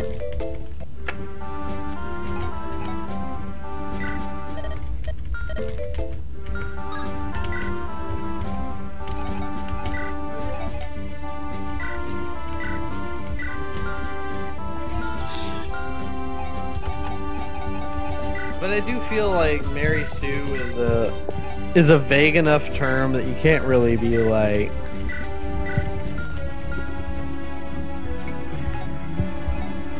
this character is definitely a Mary Sue. Like, they might have Sue-ish traits, but are they really a Mary Sue? Because we kind of toss that term around way too often.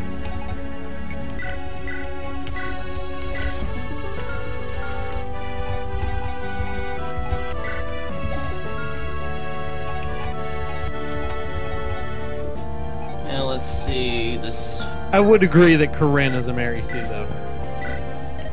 Well, I wouldn't know. I don't know a damn thing about Fates' quote-unquote story.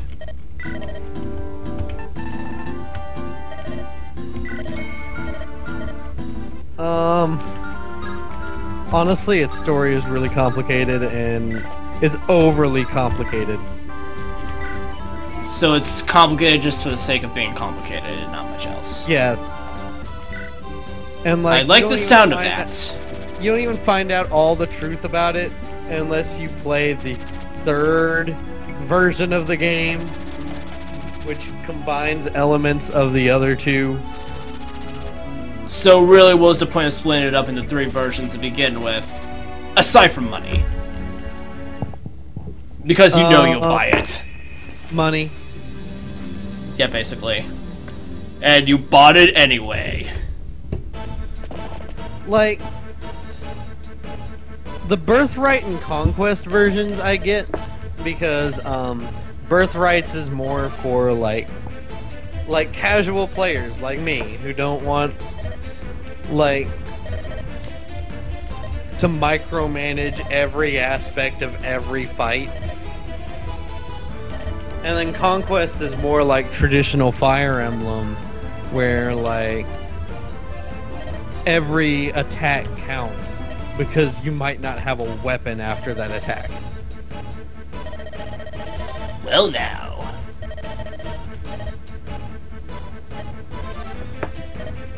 But then Revelation should have been free with either version of the game.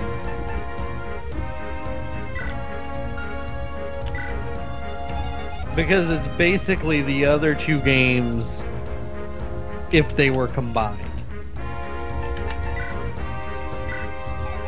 Like, there's a choice very early on in the game where you choose to either side with your family from Nor or your family from fucking Japanese stand-in. I can't remember the name of it. Hoshido. Hoshido, that's the name of it.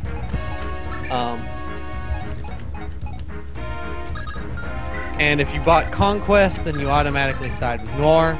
If you bought Birthright, then you automatically side with Hoshido. But Revelation is like if you sided with both of them at the same time. That makes no sense. It's like if you were able to get them to stop trying to kill each other early on in the game. That makes no sense. So it's basically Revelations is a neutral pathway. Yeah. And it's also where you find out the most about who Corinne actually is, who, I want to say Azuma is her name, actually is. It's Azuma, Lady of the Lake. I at least know that much, but that's mostly because of heroes. Important thing to know about this map in general, this mage has an energy ring. You might be interested in stealing that, because it won't drop when you kill him.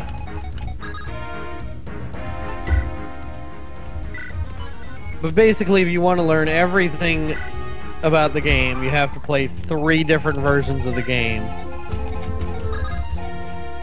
2 of which are going to be exceptionally similar, because Revelation is much closer to what Birthright is than what Conquest is. Lame.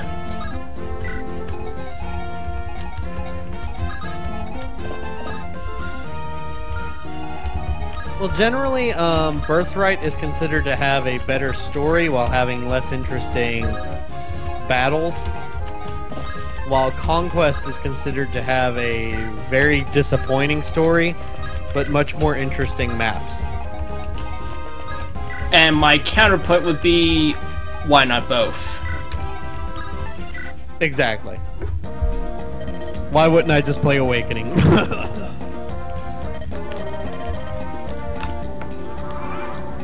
I mean, you can play whatever you want. Which is what I ended up doing. I ended up just setting Birthright aside and playing Awakening again. I am looking forward to giving Shadows of Valencia a try, it's just I can't afford it yet. Yeah, I'd like to get it too. Also, this map introduces Ballista. How much of a role is that really going to play? A little bit. Like, Could I it kind of potentially kill anybody? like I kind of want to kill these 2 soldiers over here with them, so Colm only has to deal with the mage that's over here. Why does Colm have to deal with them? Energy ring. You need a thief in order to steal that, and I would kind of like that energy ring. It's a +2 power boost. Why wouldn't you want that?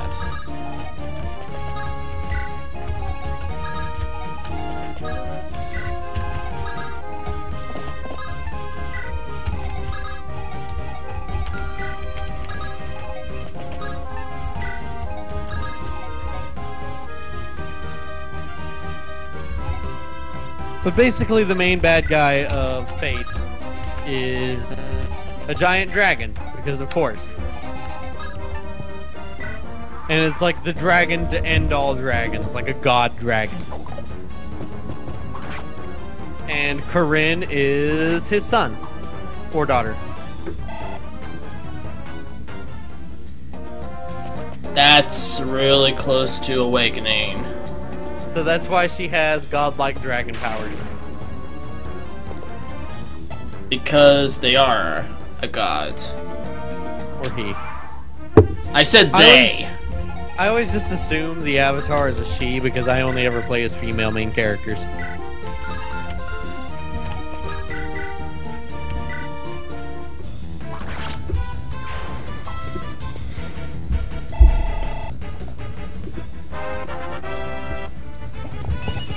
But I mean, that sounds like what would happen if you combined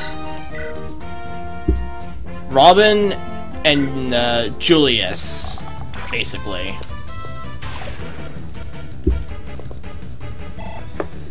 Julius? Final boss from Genealogy of the Holy War. Oh. Basically, he was bred to be a vessel for the evil dragon god, Loptasu. Loptasu. Lopto. Lopt. The tome was literally called Lopt. That's a terrible name. Loptasu.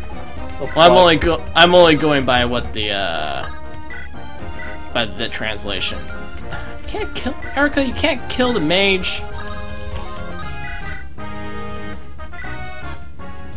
Either can loot. Well, at least I can use loot to soften him up, so Eirika can kill the mage and get the level. Plus, loot would take less damage too. Level 2. What? I No. said too bad Luke couldn't get a level 2. He'll be fine. He'll be fine. I have to tell myself he'll be fine. Oh, nice! Oh, All that's 3 a points nice in the Holy buff. Trinity. Like, Eirika might become something useful yet. Sorry, what the fuck is the Holy Trinity? Power, skill, and speed. Okay, why is that the Holy Trinity? Power is obvious. Skill increases both your accuracy and critical hit chance. And speed gives you more evasion, and the higher your speed, the more likely you are to double people. So basically, they're just the most useful stats. Yeah. Well, luck plays a minor role in, like, a bunch of different things. This And affects many different things. yeah, and defense and magic resistance are always useful, but basically, defense and resistance are only useful if you're going to be taking hits first. And if you're not taking hits, well, what good are they?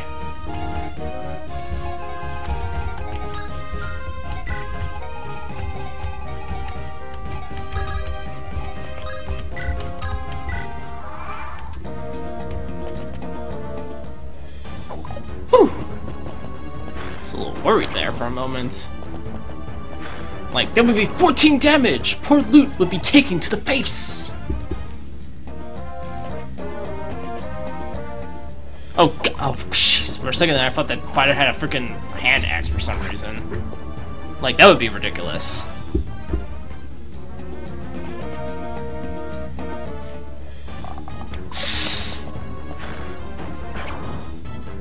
I mean, Luke might not be able to deal much damage, but at least she can evade things. And that's what's most important. Ow! Jerk. Like, he actually hit me!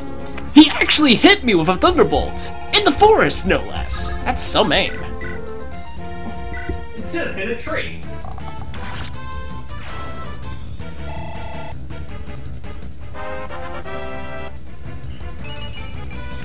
Oh, hey, Name, you got a level.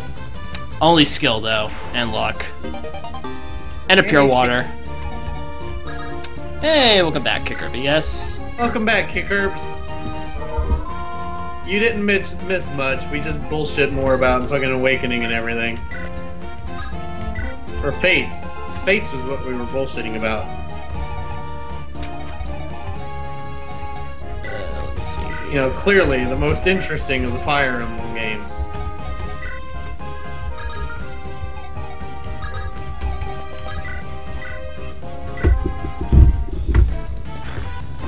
Actually, that might not be a false statement. It's very interesting design-wise.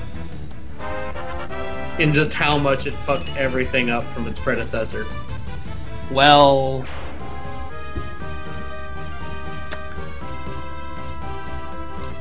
You say hundreds, I mean, you can hit for over 100 in these games as well.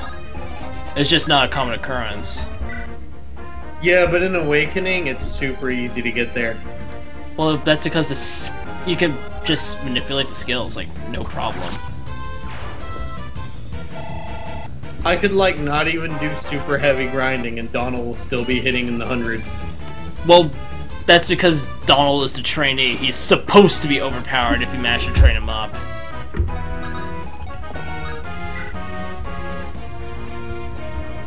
It's like, constantly. But then again, you know, like, not everyone goes out of the way to get, like, Sword Masters with 90+ critical hit rate. In these games. Yeah, what Kickherbs is saying is that almost every character in Awakening and Fates can start to hit in the hundreds once you get them a high enough level. Yeah, but that's the thing, though. You don't even need that much damage to beat Awakening. At least on normal modes. Lunatic mode, it's very important though. Lunatic Plus. But then again, I've heard rumors of people being able to beat Lunatic Plus with just Chrom, Robin, Lucina, and Morgan. That's because those are basically the only characters you can beat it with. There's like 5 characters you can beat it with.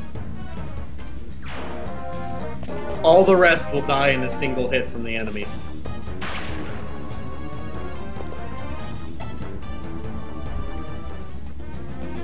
I thought flyers were supposed to have good magic resistance. I also haven't been leveling up Vanessa, so that's that.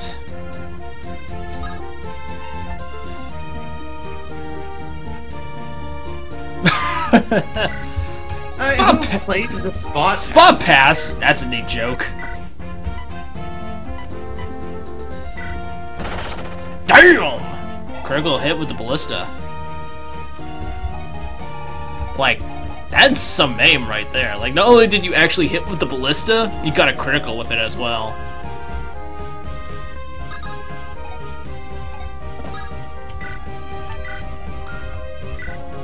I feel like Spot Pass was such an unnecessary fucking thing on the 3DS. Oh, totally. Because everybody loved the Wi-Fi of the DS, right? I mean, it was the best feature ever. You know what else people liked? The Wi-Fi feature on the freaking PSP. Because everyone used that. In Japan. It's like sometimes you just don't live in a place where like people with other DSs are.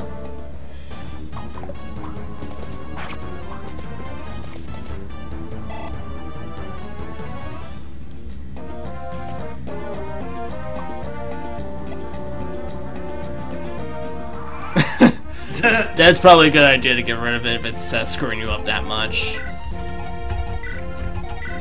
Let's see. Franz could get a level if he does anything to this guy, really. Like, I don't even really need him to kill the mercenary, to be perfectly honest. My last headset I had, one of the ears just broke off when I was putting it on to drive home.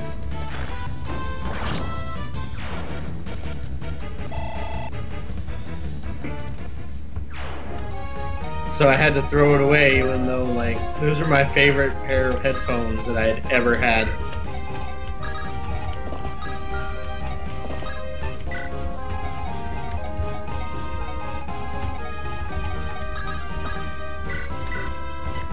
Well, I mean, at least you have a substitute for hearing things for computer audio.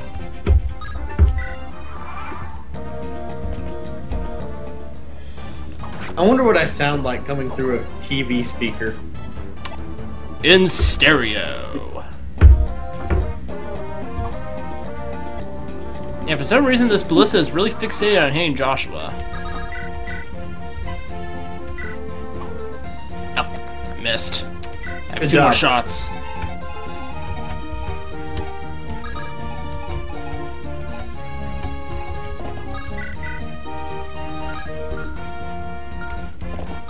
Does Franz really need more levels?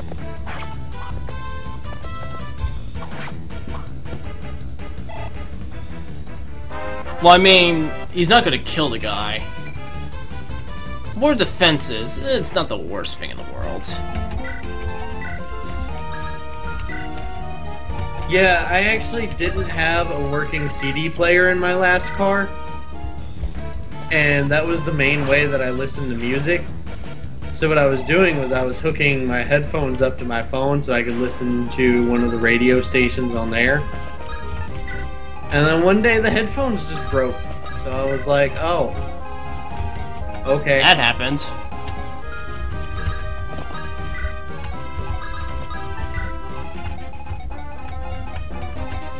So then I just had to drive in silence again. Are you sure moving there is a good choice? That mage is gonna fuck you up. I want that energy ring. Oh, yeah, the mage really is!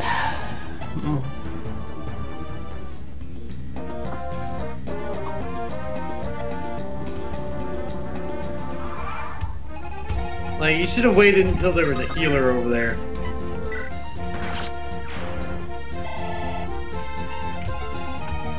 But I'm not sure Colm is gonna be able to do that.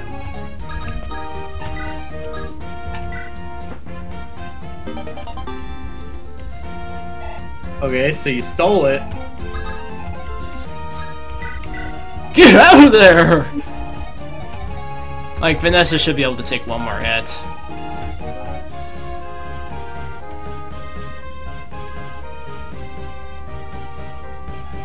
Damn! Oh shit.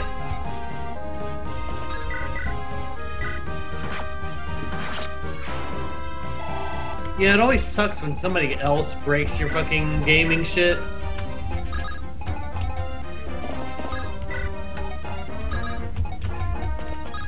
It's like not even you didn't even get the fucking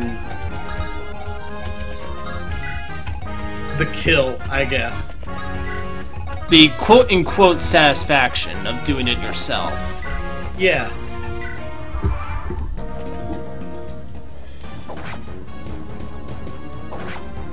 Steel Axe is hurt, by the way. But that should go without saying. Damn. Garcia disappointed me. Shitty levels.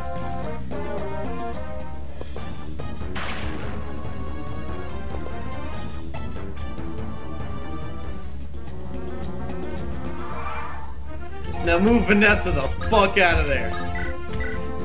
Or, and I like this idea better, I killed the mage. Because I already stole his energy ring. Ow.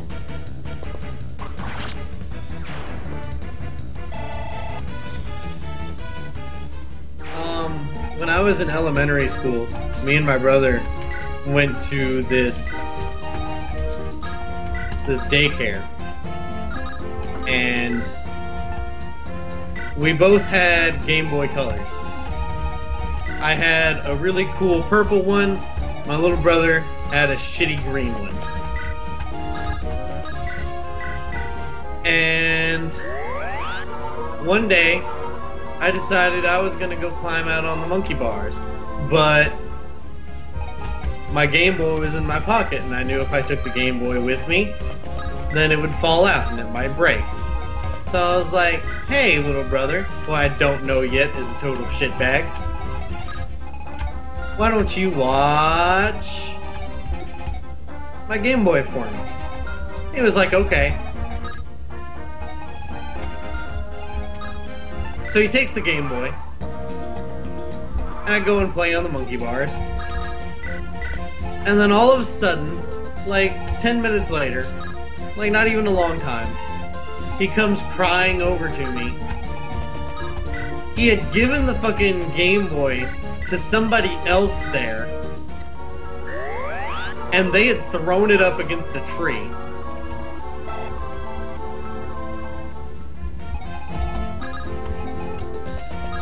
So my Damn. little brother gave my Game Boy to somebody else when he was supposed to be watching it.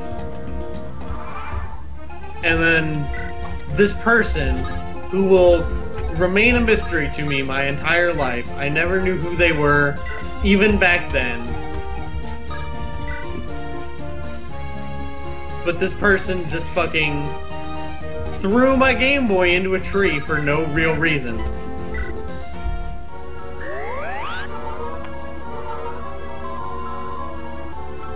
So I was then Game Boy-less.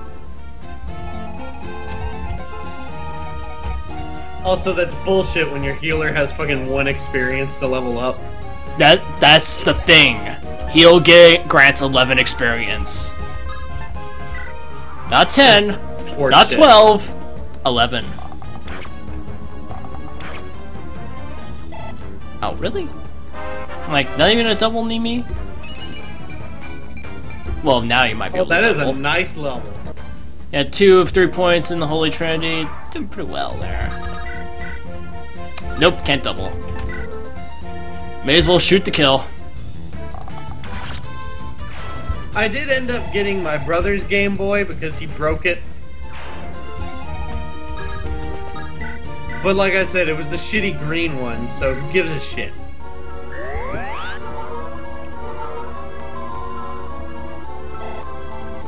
Alright, Natasha.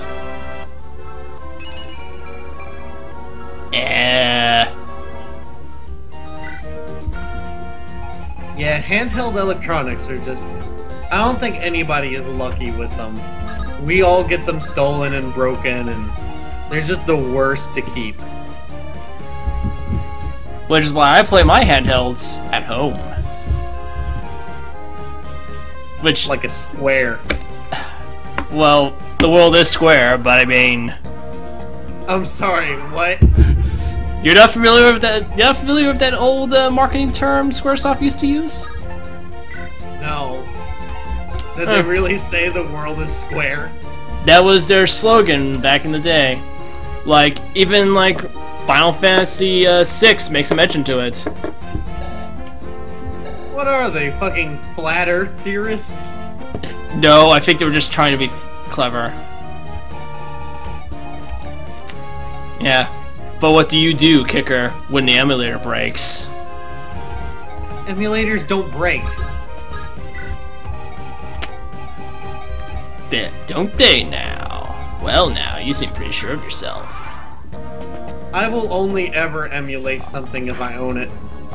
I don't feel right playing a game that I don't own.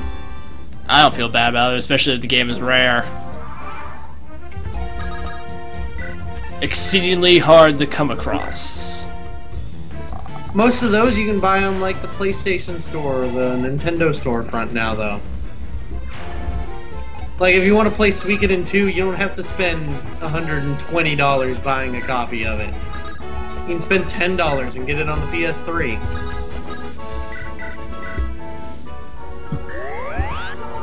Or if you want to play Shantae, you don't have to spend $600 on a copy of it. You can spend $5. Spend Play it on 10. your 3DS. Spend 10,000 on a hard copy of Metal Gear Ghost Babel. What?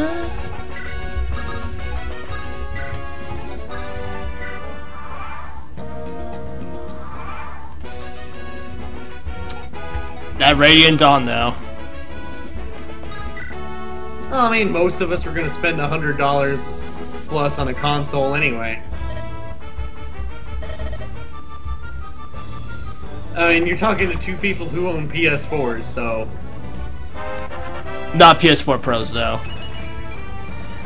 Because that's unnecessary. Two more God damn Amy with the good levels. 2 more points in the Holy Trinity. Like, No, that was all 3. no, she didn't get a speed up. She got Dude, something else instead. I think it was resistance. Pretty sure that was speed. No, But- it was strength and skill. Now, where's my will? In Blazing Sword. That was a Fable joke for those who didn't get it. This-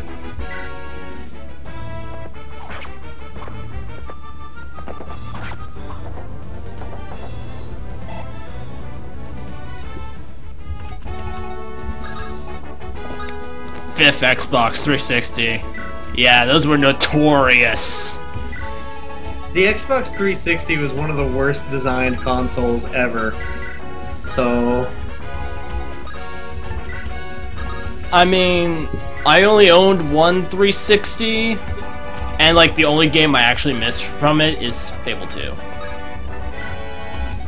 I'm considering getting a 360 just so I can play Tales of Vesperia, because I hear that's one of the best Tales games. Murray! Murray! Who said you could heal Murray? But I get the feeling like at some point it's going to be remastered anyway, so... Damn it, Sif! Now you choose. Oh, he picked Javelin. Can't even get through the level.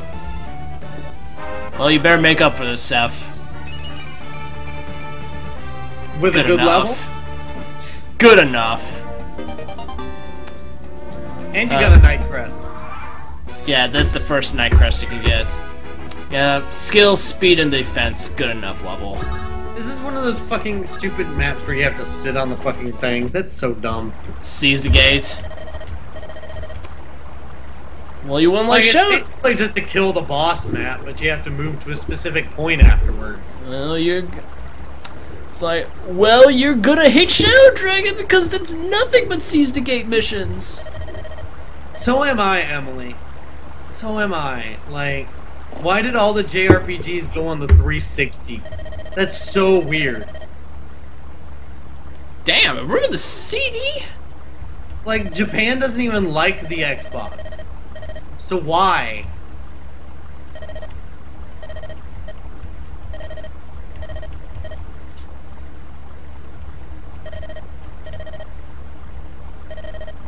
Oh shit. Dude, you have the worst luck with consoles. And I have terrible luck with controllers. Controllers are cheaper than consoles and games. I mean, that is fair, but I mean, it's still annoying.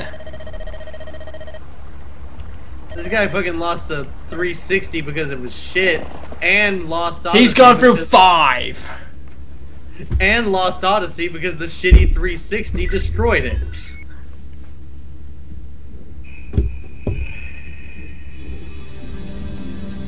Admiral Akbar reference here. And again, I haven't played any of the fucking 360 RPGs because fuck Xbox. But Lost Odyssey was supposedly one of the better RPGs of the last console generation. I mean, like, it's a shame Fable 2 is really never going to get a PC version.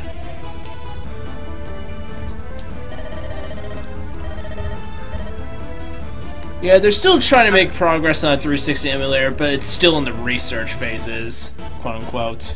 Damn, that's taken them a while. It's like barely an alpha, like. Is it that nobody cares to make one, or is it that it's a I hard think it's just system to emulate? I think it's part that and part it's just taking a really, really long time. Same thing for why, like, PlayStation 3 emulation. I feel like both of those should have happened by this point. I mean, we have fucking 3DS emulators. Yeah, which are kind of hit or miss, really. Like, even the 3DS emulator that's out there is basically like also an alpha. Yeah, that's what I mean. Like, the 3DS and Wii U emulators are really good. like I've tried using a 3DS emulator, but I couldn't really get it to work. Which will pretty much kill my dreams for streaming Etrian Odyssey 4.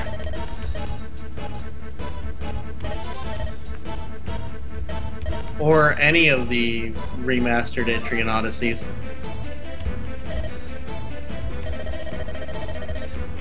Or you could always get another 3DS and mod it so you can stream from it. Yeah, mod it. I'll mod a new 3DS. That way I can also play Xenoblade Chronicles 3DS.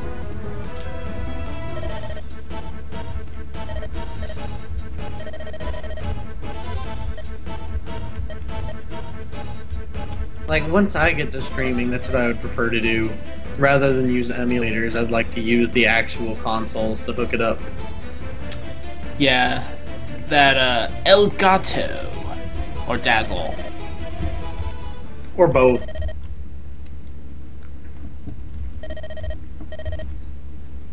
I mean, yeah, that is also true. Like, getting your 3DS like set up for capture devices is a hit or miss prospect as well. Yeah, that's why you don't do it with the main one that you have. You get another one so you can do it. It is definitely a risky process, though.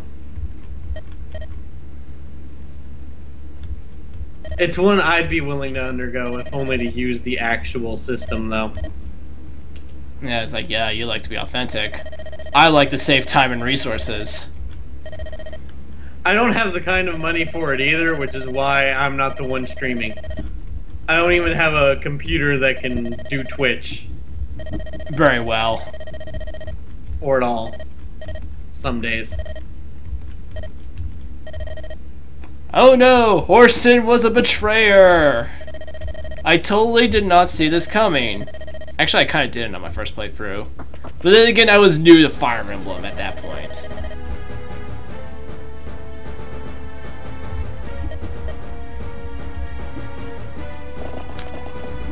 I just like the feel of the controller in my hands. Grado. And I like looking at the actual like screen of a handheld and stuff. So that's what that is. I'm just picky. It's like why I don't own an ebook device. When I want to read a book, I go and buy a paper book because I like the way it feels. You should be looking at the actual screen if you're recording using like Dazzle or Elgato, because if you're looking at the capturing window, there's typically usually a 1 or 2 second delay.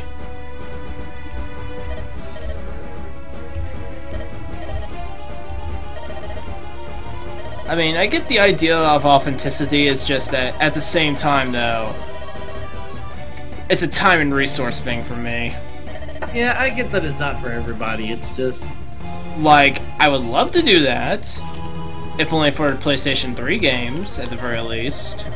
I'm just stuck in my ways, that's all that is. Gotta get with the times. Are you ready for the 21st century? I mean, I've been living it most of my life, being a 22-year-old. Oh, no, wait, no, sorry, that's not how the lyrics went. It was, we are 5 years away from the 21st century.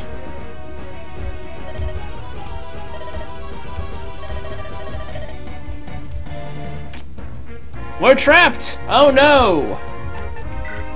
And Orson betrayed us. How could he? No. Oh no!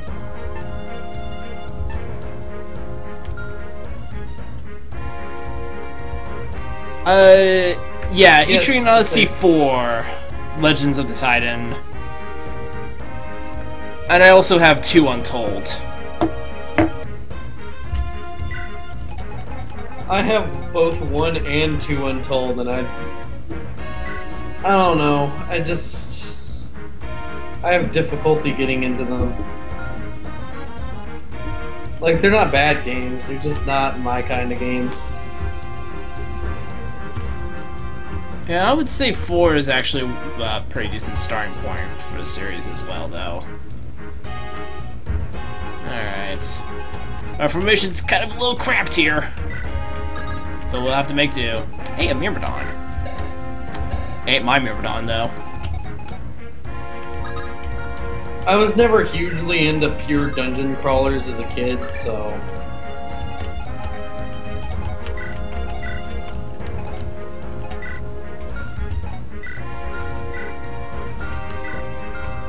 Alright. This should be fine.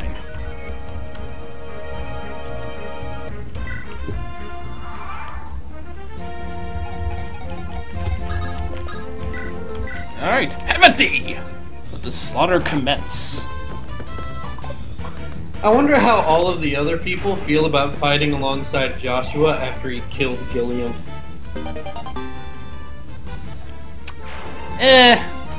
Mercenary contracts, am I right?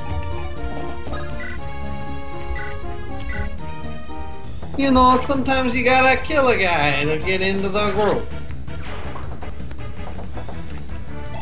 Sometimes when there's not an opening, you have to create your own opening.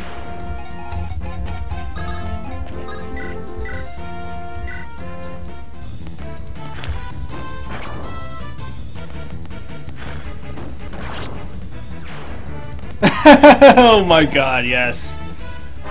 That is not a bad library. It isn't. But he's not kidding about freaking Dragon Quest IX there. I haven't played 9. Or 10.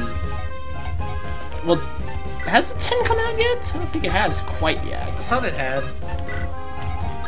I thought they were But talking yeah. about... Don't play 9 unless you've got the patience and a few hundred hours to kill. Like, I know there's another Dragon Quest coming out soon, but I thought it was 11. No, there's Dragon Quest Heroes 2.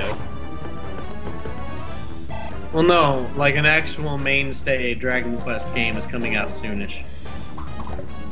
That might be 11. Because I think 10 was some sort of MMO thing. Because that works so well, right? Looks at 11 and 14. I mean, Final Fantasy did it. Hey, reinforcements! In the name of Ephraim.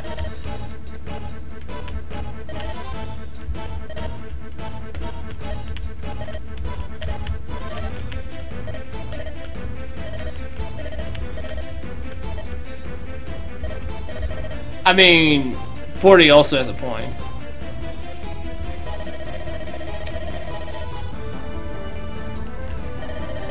I have the PS3 version of Cold Steel 1 and 2. I only just beat Cold Steel 1 pretty recently.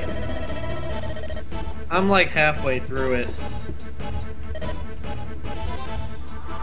Yeah, which I get, but also that kind of screws over all the Vita players.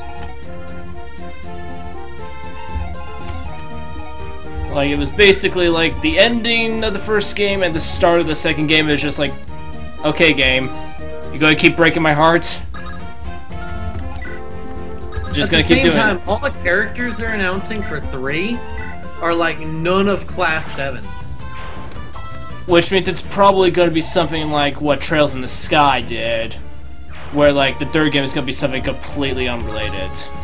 Well, that's the thing, like, half the characters they're announcing are going to be playable in Cold Steel 3 are from Trails in the Sky. Or the fucking one that wasn't released here. Zero something.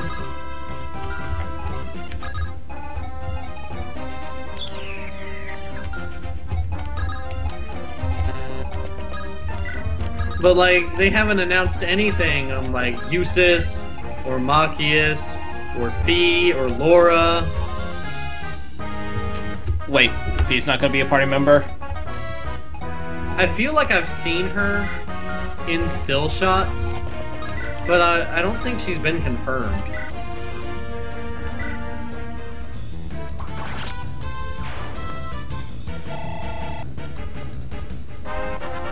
Oh yeah, you and me both, Kicker. Like, to just go back and play like some of the older like JRPGs that were only released in Japan.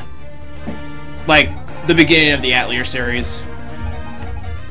That would be really something. You mean the first 5 games that we didn't get? Yeah.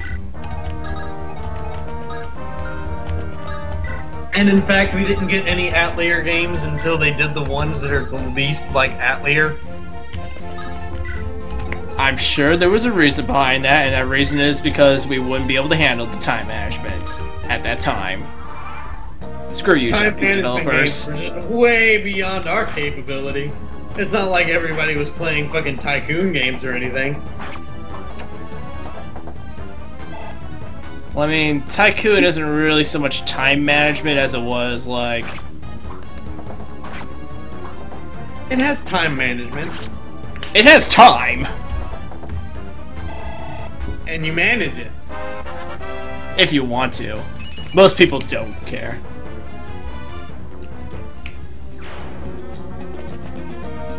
Oh, totally! Like... It's like, I hate all my RPGs. It's why I grew up with them. Oh yeah, that's why we get Mystic Quest instead of Final Fantasy V. I liked Mystic Quest. Nobody likes Mystic Quest. Shut up. I'm pretty sure you didn't hear me correctly. I said I liked Mystic Quest. And then you played 5 and you were like, wait, I missed this because of that? 5 is... Well... I just like 5 in general, so I don't know what you're talking about. 5 is your favorite one, right? One of my favorites. It's 3, 5, and Tactics. Okay, Tactics doesn't count. That's a spin-off. Screw you! Tactics is one of my favorites. Like, you don't get to decide my favorites. I'm not saying Anyway. it can't be one of your favorite games. I'm just saying it shouldn't be one of your favorite Final Fantasy games because it's Too bad it is. not a Final Fantasy game. Okay. That's like me saying Final Fantasy Legend 2 is my favorite Final Fantasy game. Which, I mean, if it counted as a Final Fantasy game, it would be, but... Oh, you know what? I need to call him his lockpick back. Eirika, get back here!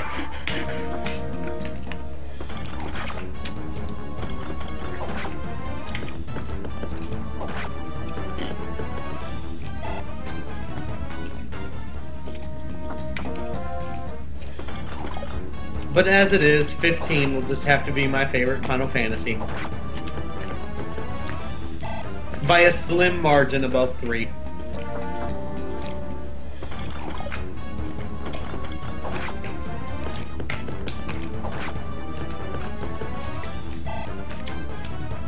Actually, after my recent playthrough, it's like not even a slim margin anymore. Like, 15's just a better game. I was just misremembering 3. Thinking all the elements I had added to it in my mind were actually elements in the game. Well, I played 3 when I want a slightly more old school challenge. I play 5 when I want to have fun with my game.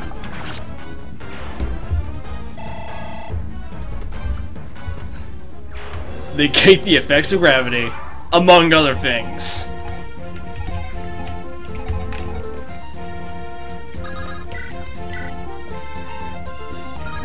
I don't get the joke.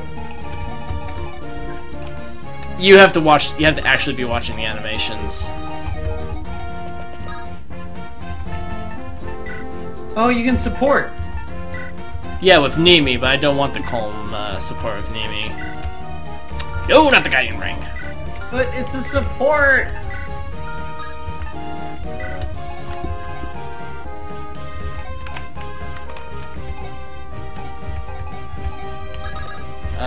Yeah, you have a vulnerary.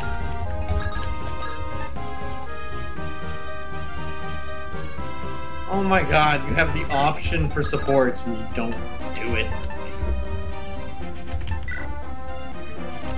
Would you like to play this game? No, there's too much incest in it. Oh, like that would stop you. Actually, that would stop you. Never mind. I'm like, what kind of person do you take me for? I don't know.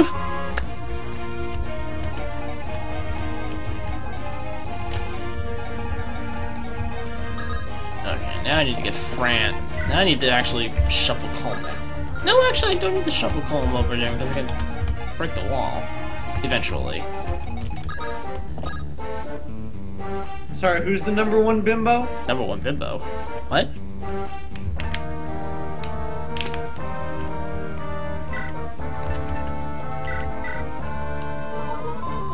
I think that's a joke that's even flying over my head. I mean, I'm making fun of the fact that the writers wrote Eirika and Ephraim as if they want to fuck each other.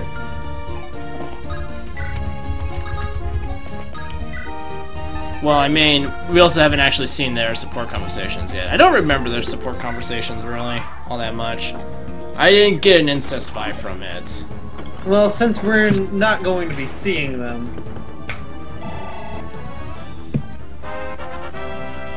What's that? Eirika and...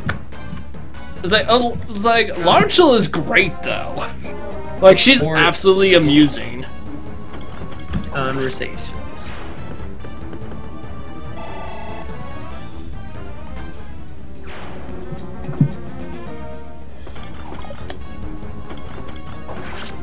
Hey, I like Nami, though. Nami is not that smart and you know it.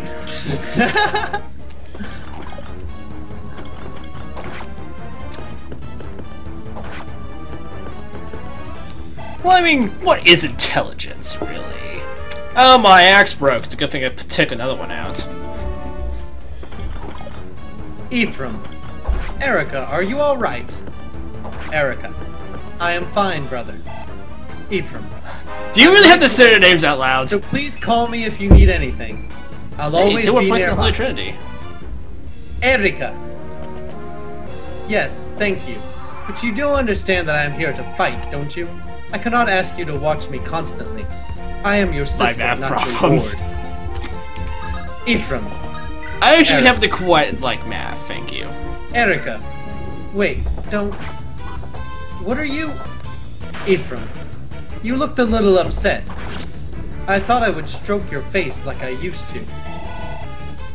Eirika. Please stop it. You're treating me like a child. Ephraim. Oh, I'm sorry. It's just an old habit. It's like Besides, Darth is telling you to cut your reading. Besides, you were always the one who pestered He me doesn't. little- He doesn't listen to me. I don't know what you were Don't trying to you remember? accomplish there. Eirika. No, I don't remember. That was such a long time ago. Let me see here. Dear brother, please try to remember where we are right now. What would our companions say if they saw us in such a personal moment? I want the treasure box. Yes, I that can't would get be the treasure embarrassing. box. Let's see. Forgive me, I did not mean to do anything you would find unpleasant. Eirika.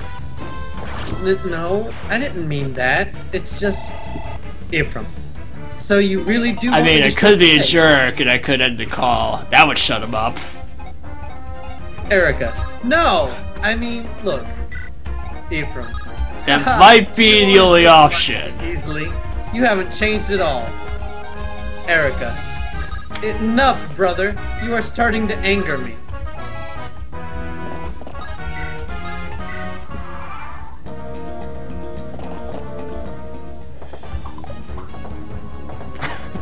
I get the feeling like Darth Jar Jar doesn't like me.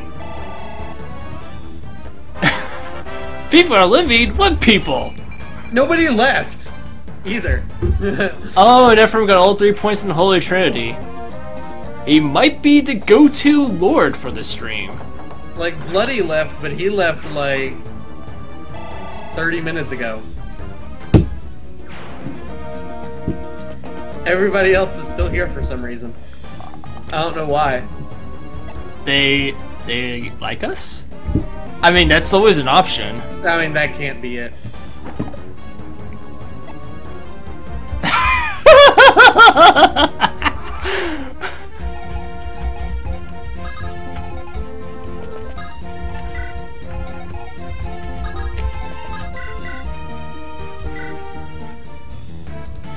critical hit.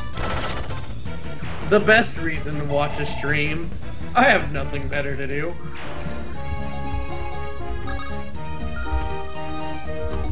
Okay, open the box.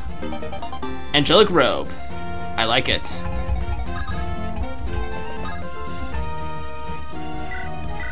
Oh, and then their A support has...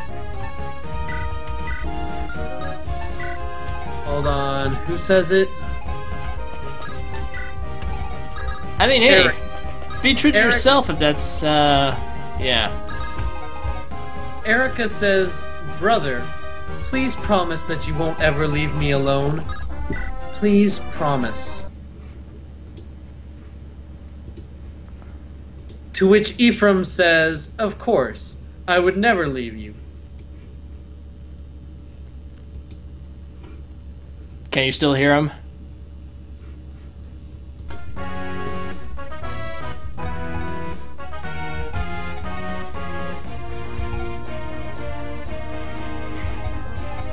I'm just gonna put him in timeout for a little while.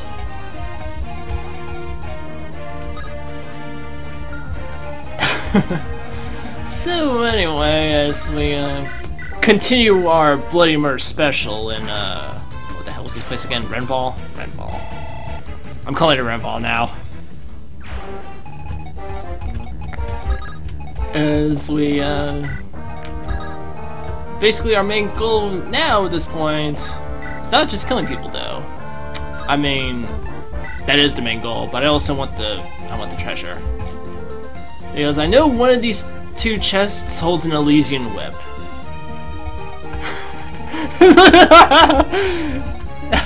Oh right. He's also part of the chat too.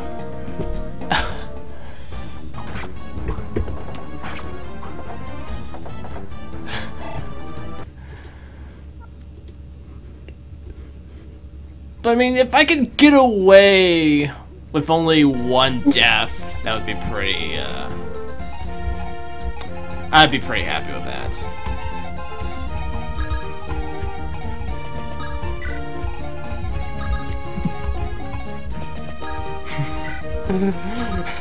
That's right, Darth. Take my place for me. I never do my own fighting.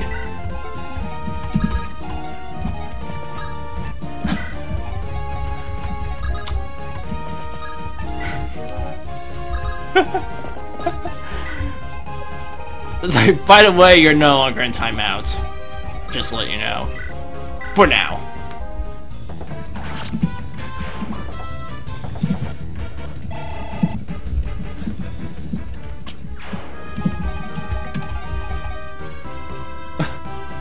Okay.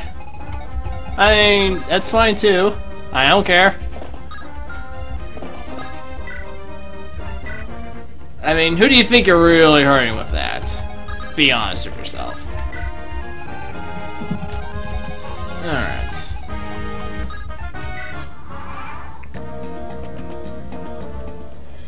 My feelings? Now that's the real joke right there.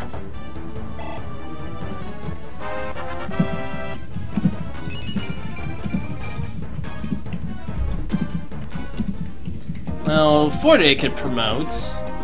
Ah, reinforcements. Kinda want to kill the thief, though.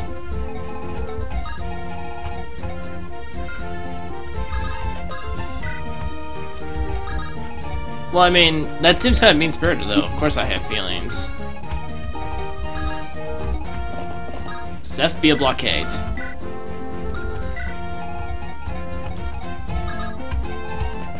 That way I'll have room for my own thief to take center stage. And then Ephraim says, "I know better than anyone how you feel, dear sister. Oh, hell. Ever since we were born. Am I going to lose that night crest? Even before, we two have always been together. And together, we will always stay." I thought you weren't going to speak. You lied to me. I was just waiting until the right moment. Am I seriously going to lose that night crest, though, because of the freaking thief? Oh, he has a lockpick, too. That's right. I could steal that lockpick.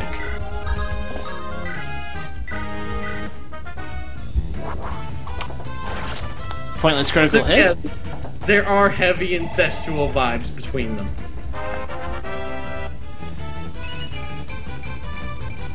Kyle gets all 3 points in the Holy Trinity, though. That's very swell. What word can't you say, Kickerbs?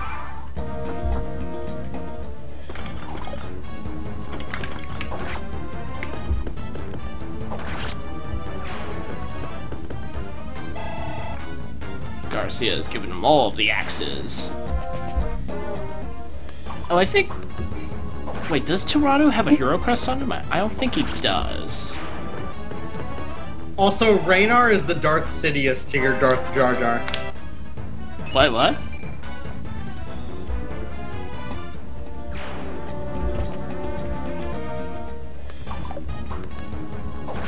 Wait, Automods. Do I even have Automod on? Show mod rare actions.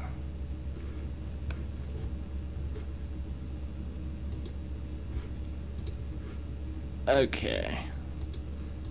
No, Darth Sidious is the master. Darth Jar Jar is the understudy. Oh, okay, I see. He took the place of Darth Maul after his untimely death.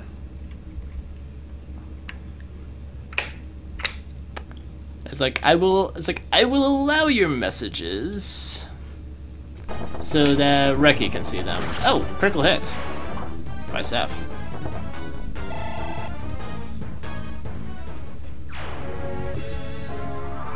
What you should just do is make me a moderator in your chat. Well, you did say something. Let me see. Can I... Bing. Bada boom. There we go.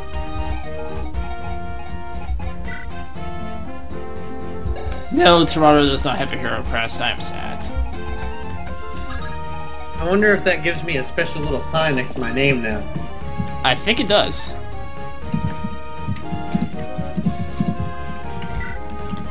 Alright, the javelin is equipped. I don't see a sign next to my name. I see a sword next to your name.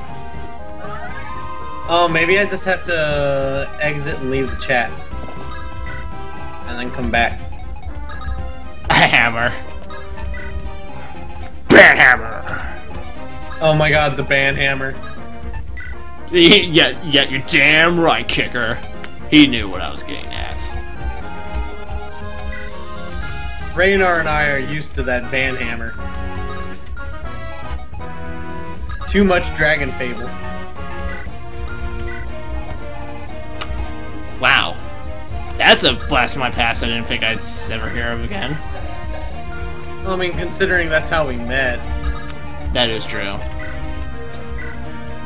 I missed getting the lockpick though, but that's fine. I shouldn't need the lockpick. Hey! Watch where you're swinging that thing, Darth.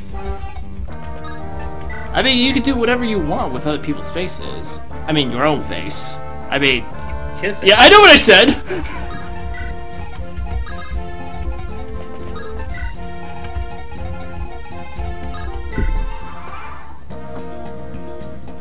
Alright, at this point, what I really should be doing is I should be getting the, Nemi and Garcia support. Alright, now let's try. On. Wait, what? Random knight? I forgot the knight was going to attack me, to be honest with you.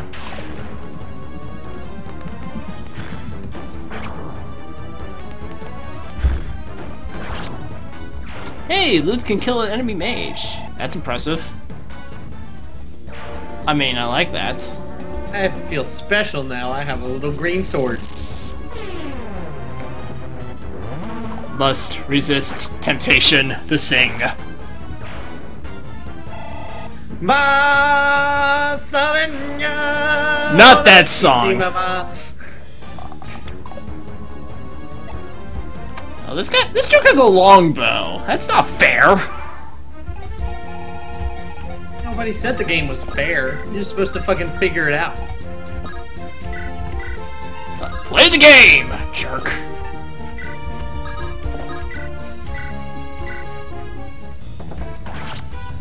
I always wanted to play the Call of Cthulhu pen and paper game.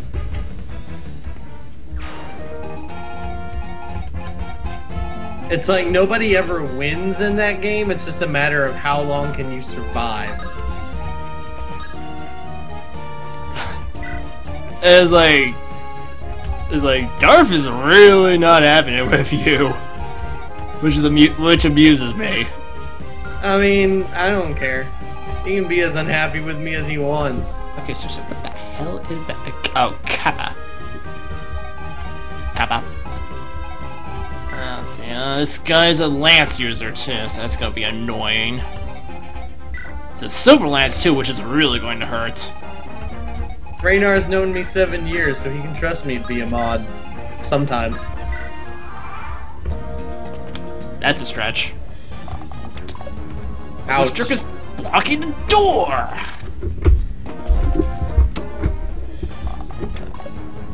Getting sick of your shenanigans, Archer! Also, I'm the only person who does these streams with him, so...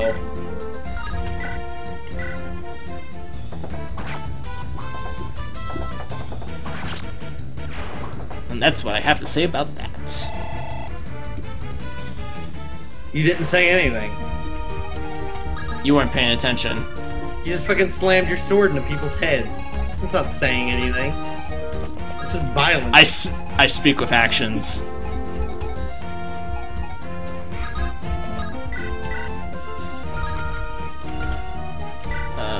Oh, wow! Garcia's level frickin' 12. When did that happen? Damn, you played a lot of them, Kit.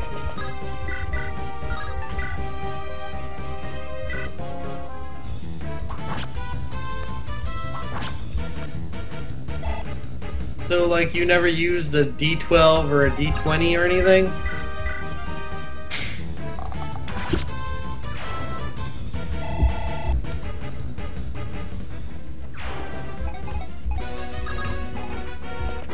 Victorious music, which means there's only one enemy left.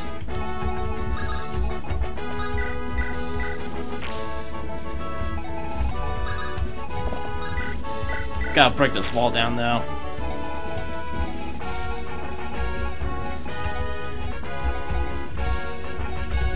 Like, I'm pretty sure, like, the only character in my army that could really stand a chance against this guy, this boss, is Ephraim.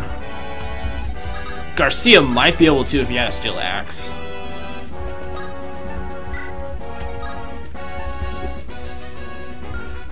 See 2 enemies. Where? Look up. Oh! Was that the greatest of my foes? This wall. One boss and one wall.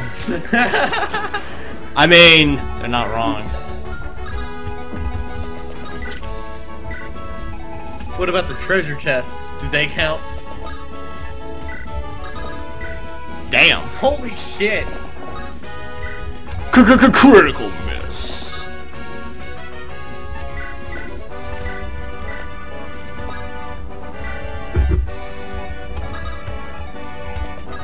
I feel like D&D is a game where you kind of have to create your own character to have any fun with the game. Like, you can't be handed a pre-created character and get anything out of it. Treasure chests are allies. Treasure chests are your friends. Except when the treasure chests try to eat you. Hey, a silver sword. That... Wait, no it doesn't.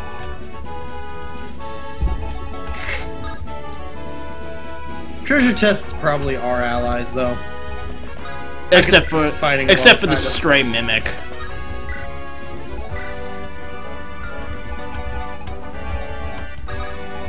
Oh yeah, except for every treasure chest in Dragon Quarter. Yeah, attacking this guy with pretty much anyone is not a good idea. So attack him with everyone. That's suicide.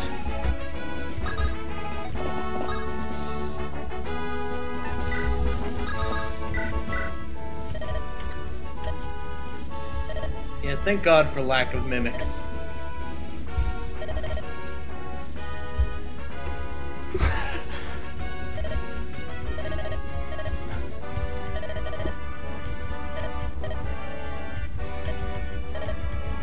Yes, sir.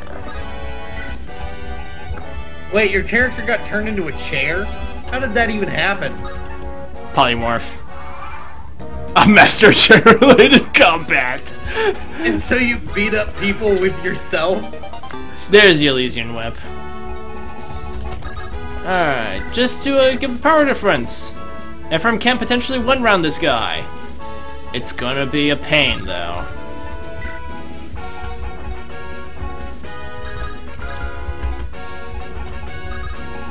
I will need to keep Eirika close by just to seize the throne. How did you even manage to get turned into a chair? I told you, polymorph, or something similar.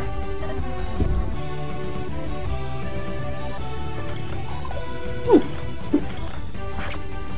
1 strike. Oh! 2!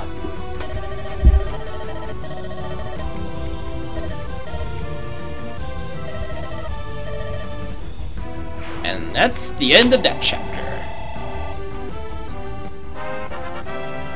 Ah, shit, reality benders. No. Messing with causality.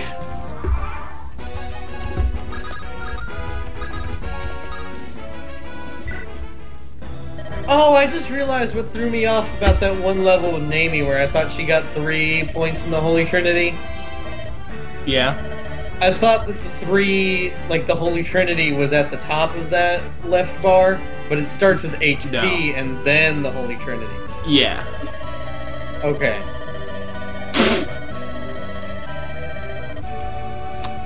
Don't hug the strange creatures. I mean, always hug the strange creatures. Oh, it took it back! And then there's this girl. I love it when the game masters just kind of wing it. They're like, oh, that was not something I had planned for. Yeah, I guess you're a chair now. I was never really sure how to pronounce this girl's name. It was like Myrrh? Myrrh, I guess? I don't know. Like frankincense and myrrh. I don't get it. The 3 gifts that the 3 wise men brought to Jesus when he was born. They brought him gold, frankincense, and myrrh. Okay. That's how you spell the myrrh that they brought him. A new journey! Huzzah! Reminiscing Go cutscene! down. Well, the thing is, I want to show off both. Well, let's pick one for right now. Like, I kind of need to actually check that other file too, see what I did in that one before I can decide. Oh my god. I mean, it's fine. It's a perfect place to end the stream anyway. We've been going for 3 hours. Oh shit, it's 2:30. Time flies when you're having fun. Were we having fun? I was having fun. I mean, I recall a moment where you made me unable to speak to people. It's like, yeah, like I had to put you in a timeout. Wait, what? Chinese wear shot? What? I didn't even do anything.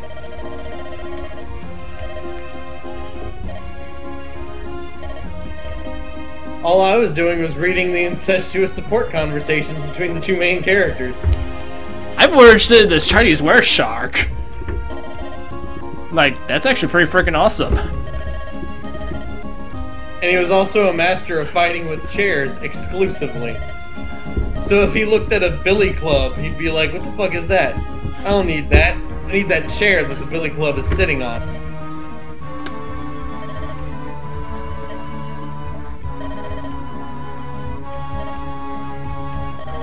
Or if he saw a gun, he'd be like, what the fuck even... What kind of strange machine is this? It's not a chair.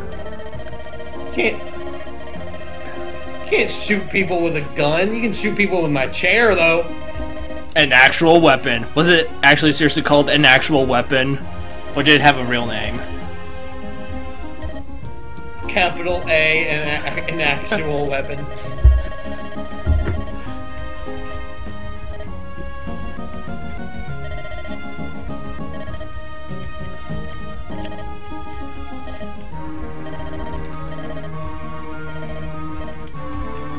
So is this silver-haired doofus the bad guy? Well, he exists. He exists? What's his name? Leon. Or Leon, I suppose. It's spelled with a Y.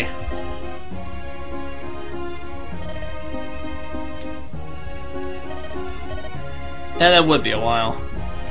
Party member or enemy?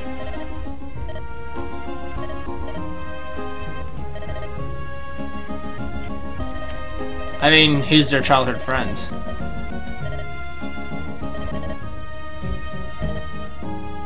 So it could be either or. Yep! Like, childhood friends mean nothing. Riku was Sora's childhood friend. We saw how that turned out. Darkness, darkness, darkness. All I want is darkness. Like, I've watched, like, the Super Gaming Brothers playthrough of Rechain of Memories. I think someone was keeping account of darkness in the Reverse Rebirth, and it was like 50-something times it was said. If not more. Well, it doesn't help that one of the main characters of that storyline is Ansem, Seeker of Darkness. Stan Marsh Industries. Now that's a name you can trust.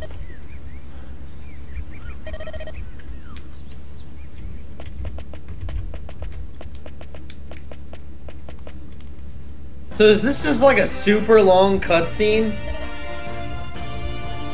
Yeah.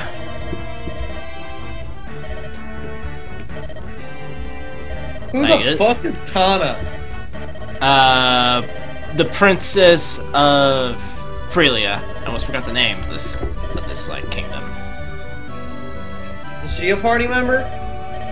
She will be a party member. Yes, she'll actually be joining us in the next chapter, regardless of who you choose. And her brother? Her brother will also join later. Innes is not as useful though as Tana is. She has another set of tits. Well, more like Innes is a pre-promote and Tana is your second Pegasus Knight. Also, yes. I just realized you said that. I mean, I didn't say it. Kicker said it. I just repeated it.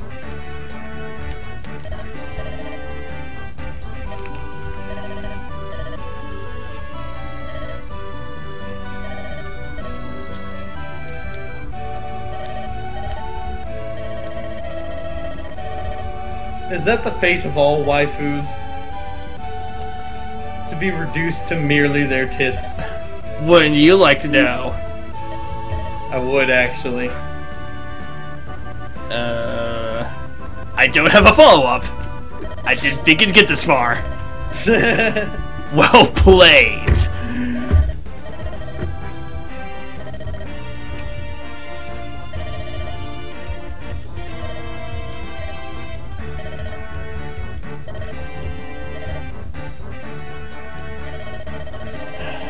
Trying to think.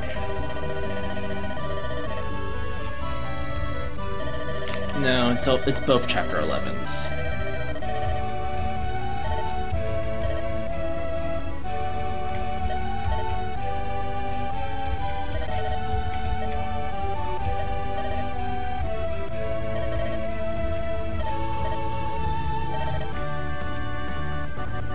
Did they get turned into an amoeba?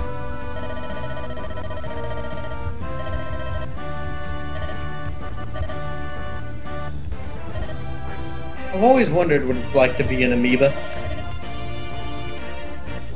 I'll pass, thanks.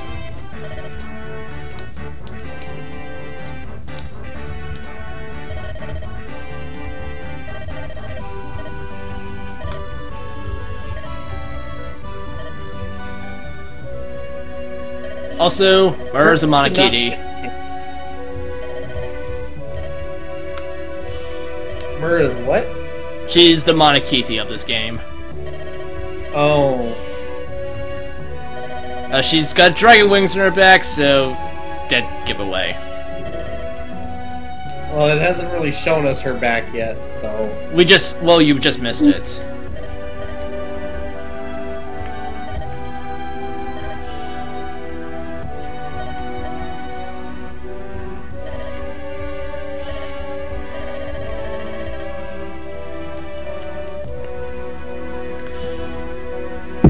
And of course, like, all Monokiti have to be, like, children. Like, there were a couple of exceptions to that rule.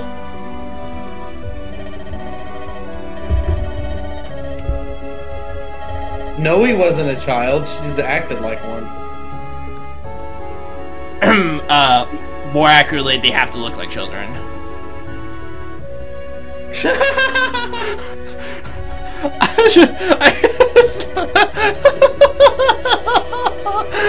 I just love, like, the crazy stuff people come up with these, like, pen and paper games. Like, I probably couldn't get into them myself because I don't really have a lot of friends, but I just like hearing about some of these shenanigans that people come up with. You can literally transform matter and change life as we know it, as long as it is a spork. It's the sporks.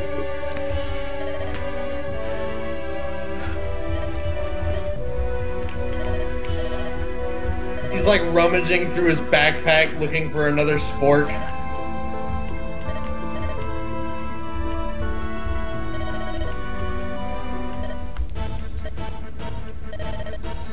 Also, the Tower of Valdi is getting ransacked. He chews on the end of a spork constantly so that he always has one on hand. Oh. Okay. That's one way to make your stuff useful.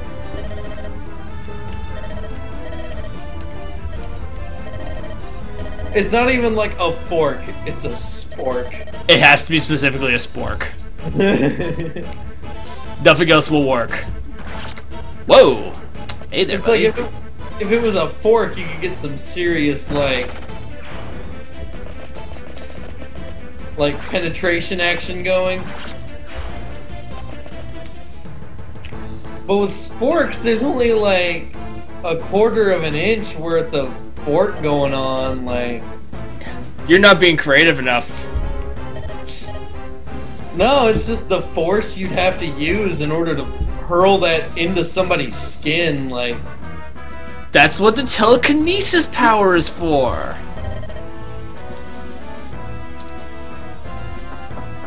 Like, by God, like, you're not being creative enough of this.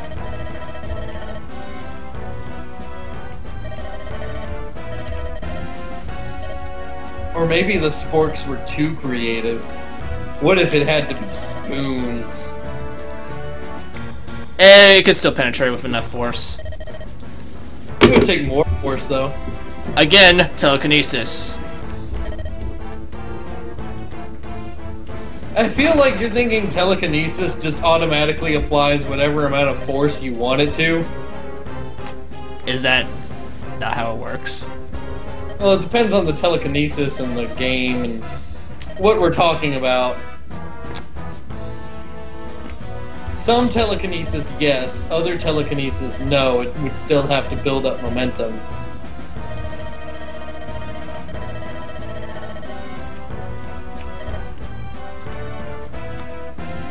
I like to think along the lines of the world ends of use psychokinesis. You just fling objects that are lying around. Like traffic cones, street signs, cars. But the question is it telekinesis that automatically applies momentum, like however much you want, like 0 to 60, or does it have to build up momentum as if you were actually pushing it?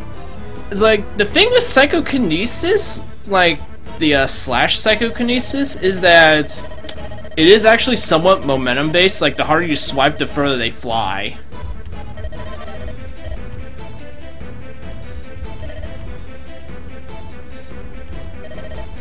So it would be more like you're applying a set of force, like a certain force of acceleration to an object, and then it'll go at a speed based off that.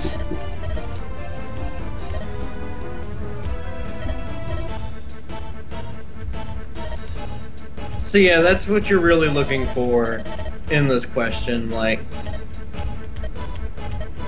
if his telekinesis goes 0 to 60, then yeah. Spork, spoon, fork, it wouldn't matter. He would get it into them. But if he had to build up momentum, then he would have to be a certain distance away. The spork would have to be sharp enough in order to penetrate.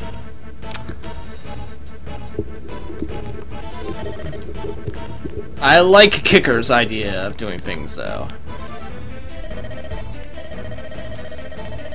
Damn, that's brutal. Create a person inside of them and crush their organs on the inside? Like I said, you're not being creative enough. Get on his level. Well, I hadn't gotten to that point yet. We were still talking about the mechanics of telekinesis.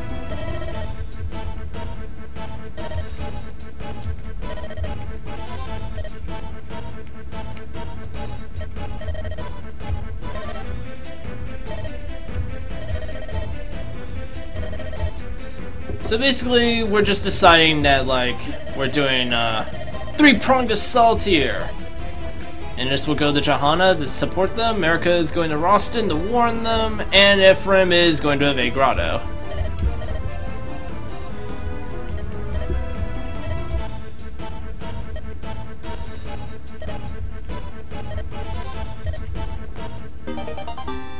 You got 10,000 gold. Now go use it to buy an Orion's Bolt. I already have an Orion's Bolt, I don't need another one. Or you can stab someone with the spork and turn all of their blood into liquid nitrogen when it comes into contact with the rest of their body. Damn. Now that's how you give someone frostbite.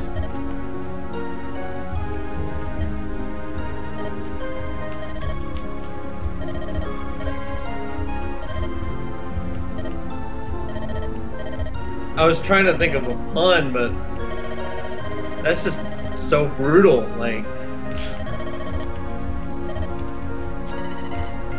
all right, well, that's the path splitting. After that, like, imagine the end of Terminator 2 happening inside of your body. But I think this is a good place to call the stream for now because we have been going on here for a good 3 hours. I am willing to stick around and talk for a little while if you'd like, but that will be the end of the stream proper.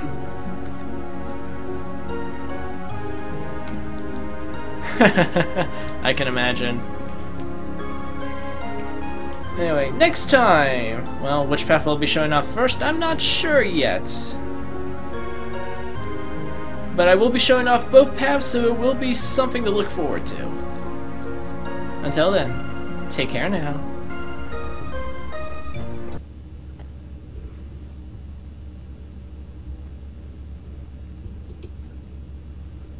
Okay.